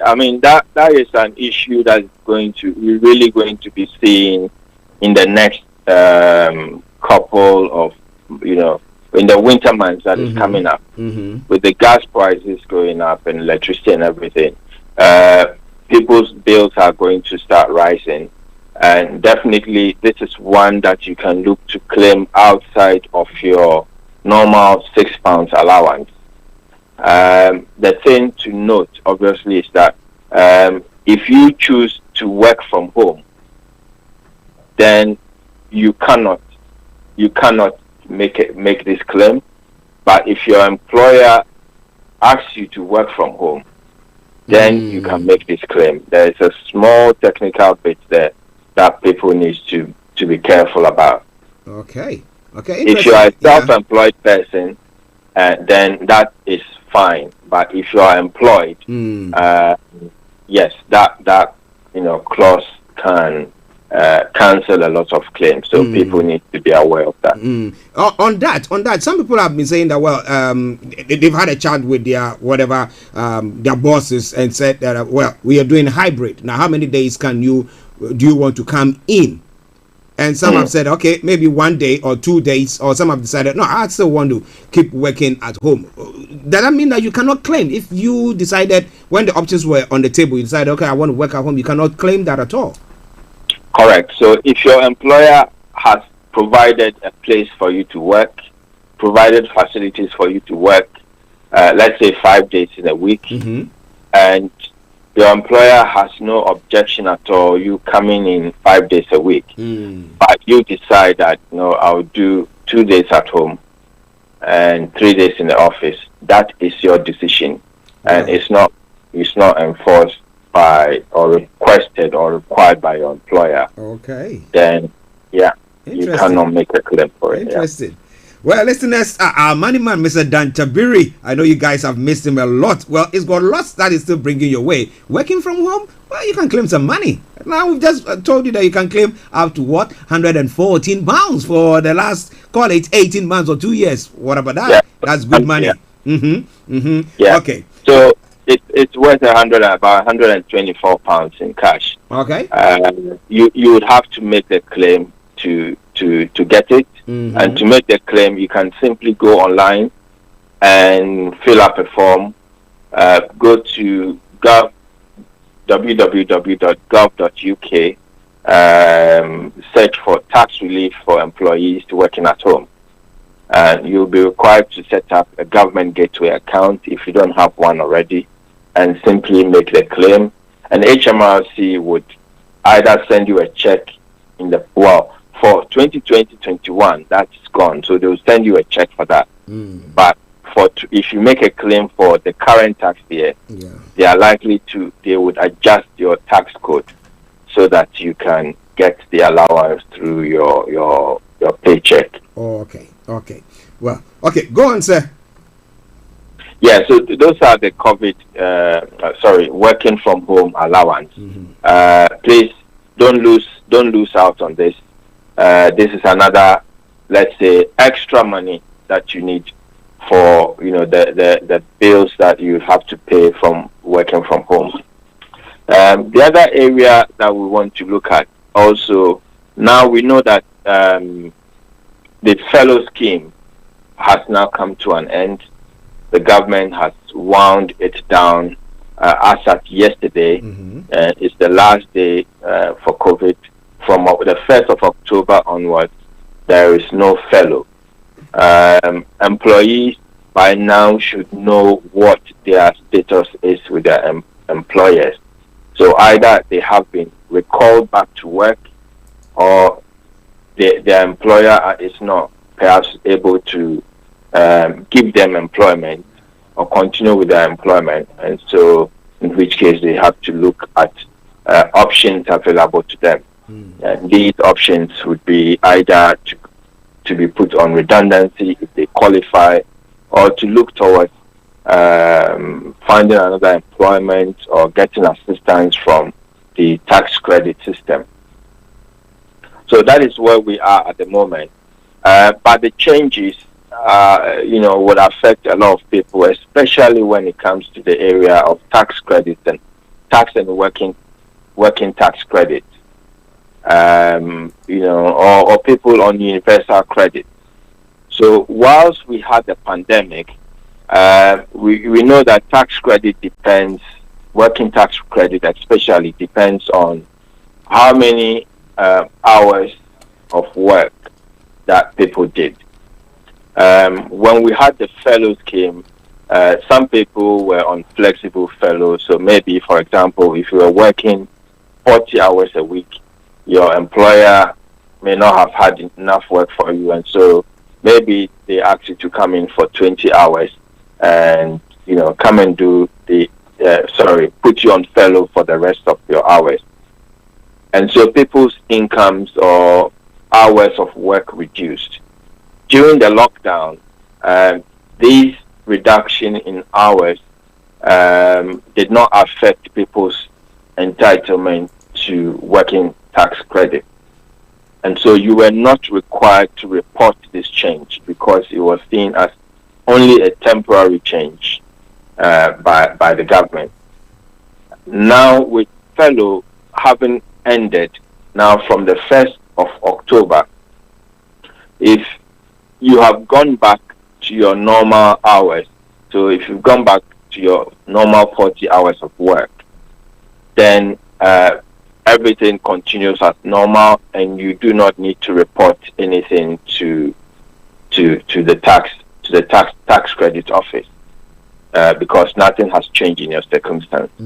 However, if you haven't gone back, if you've gone back and what you have now is what we say part-time hours, or your hours have reduced, then that is a permanent change, which would affect your tax credit calculation, and so therefore you need to let HMRC be aware of the changes accordingly.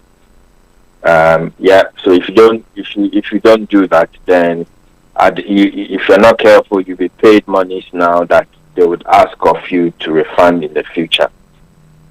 Again, if you have not gone back at all, if you've lost your job as a result after the fellow has been closed off, again, that is a change in circumstances, a permanent change that needs to be reported to the tax office.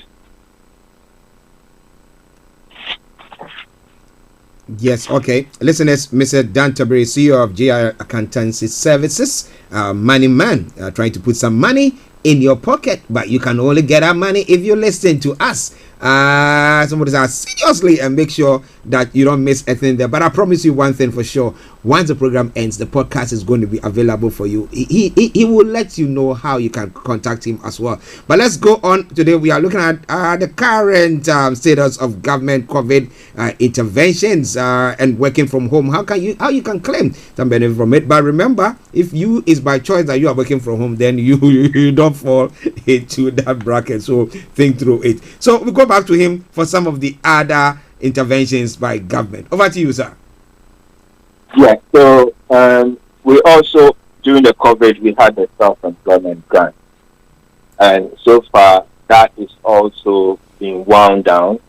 The fourth grant, which covers the period of July, August, and September 2021, has been paid to most people now, if not all of them. If you haven't made a claim for the fourth grant, I believe the time has elapsed and you will not be able to no longer make a claim. I think it was yesterday as well, it elapsed. So yeah, that has also come to an end.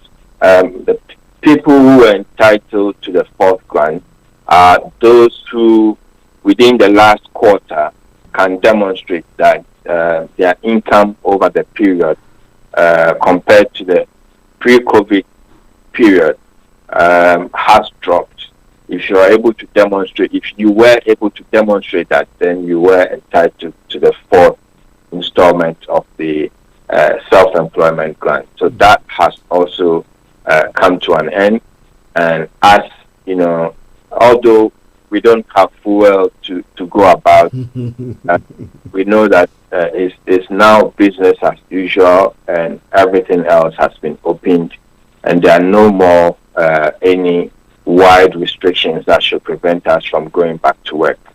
So yeah, doors have been opened, and the Chancellor has called it work open day today. Yeah, so if you are a self-employed person, then you would be expected to go back to your go about your normal duties and look for work. There is no more grant available. Okay. Now, some parents who, during the COVID restrictions, were on the fellow scheme, they still not gotten jobs yet. Now, what can they do? Because now that the fellow scheme is all over, what can these individuals? They've not got a job. They've still not got a job yet. What can they do? Yeah, it's a difficult time, and it's expected that many people will lose their job. The safety net of the fellow scheme having been removed. You should still continue. Obviously, you should be looking for a job, and then you should rely on the social network system that is available, fall on the tax credit system for support whilst you look for employment. It's also important to note that the £20 surplus per week that was given as a top-up on the tax credit recipient, the curtains have also been reined in from yesterday, and that is also gone as well. So a lot of families are going to struggle, especially in the winter months, expected, unless the government comes up with another intervention that is going to supplement, the income of low earners in this country. Well, listeners, Mr. Dan Tabiri, CEO of GIL Accountancy Services, our money man on the Money Hour today. I know our time is forgone. It's now 1 o'clock. But before we bring the program to a close, I will go back to him for a summary of what is discussed, and then he will put his contact details across, and then you can get in touch with him. But if you happen to miss anything, you can go to the Starr Radio UK Facebook page, or you go to our YouTube channel, or all the social media platforms that we are broadcasting on, and then listen to it. It will help you. However, the podcast is going to be ready in the next few minutes. Call it 5 to 10 minutes after the program has ended. So we will go back to Mr. Dan Tabiri. Over to you, Mr. Tabiri. Yeah. So in summary, we should all, if you have worked from home even for one day, since the 6th of April 2020, Please don't miss out on this allowance. Claim your £6 per week, which is worth about £62.40 every year. Make a claim and receive your payment. We know the fellow scheme and the self-employment grants have all come to an end. People need to reassess themselves, reassess their working arrangements. If you need to update the tax credit office, please do so. Don't forget. Otherwise, you might get a nasty surprise at the end of the year where they send you a bill to pay back. If you have any questions or need any clarification on any of the points that we've discussed today, please ring me on 0796 124 8834, 0796 8834, or you can reach me by email at dan@gilaccountants.com. Okay. dan@gilaccountants.com. Get in touch with him. And let me say, Mr. Tabiri, thank you very much for this wonderful education this afternoon. You are most welcome. It's a pleasure speaking to you and your listeners. All right then. Have a lovely day. We'll catch up later. Bye-bye for now. Thank you. God bless. Yeah, God bless you. Well, listeners, this is where we bring the program to a close for today.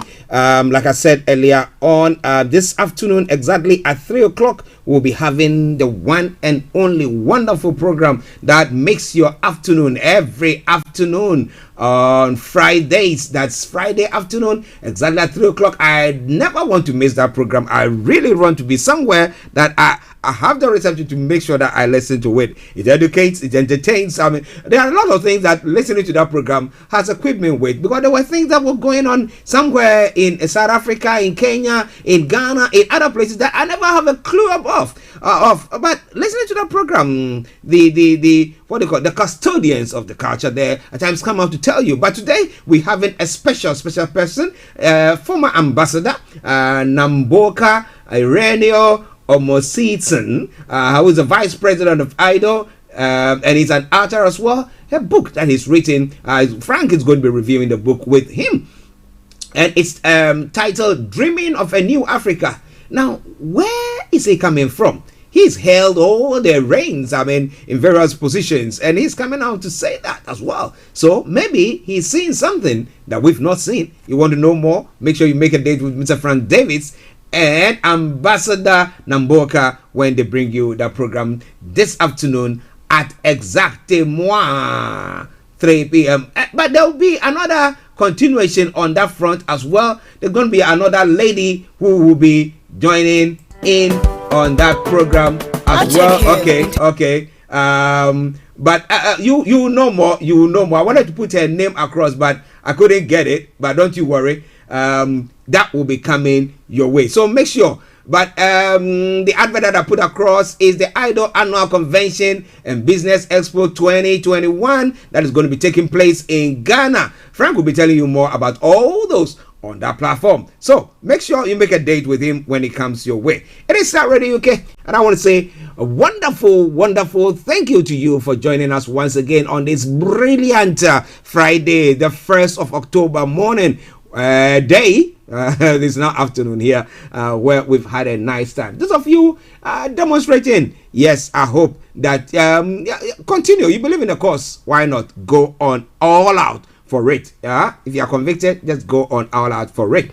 Now, whatever things that you are doing, remember one thing that I said this morning on the quote for the day. It says what? You either choose to be successful or you choose to fail. The question is, what are you deciding on? On that note, let me say thank you very much once again. I am Archie, Mr. Frank Davids, Mr. Olayomi Koiki, Mr. Tabiri, and Kojo D, and all you wonderful people who joined us today. I say have a lovely afternoon. But remember, exactly 3 o'clock, the roots of Africa. But hey, it's Friday, so let me bring you my Friday song. Hey, the best one, of course. The leaders say, fix the country. The citizens say, fix the country. The leaders say, fix yourself. So who needs fixing? You want to answer that question? Enjoy this too. When it ends and you don't hear from me, we say have a lovely weekend. We'll see you all on Monday. Bye-bye for now.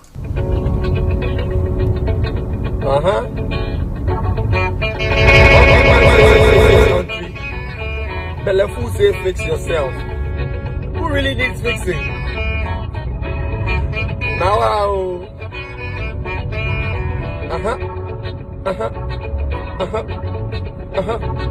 Him.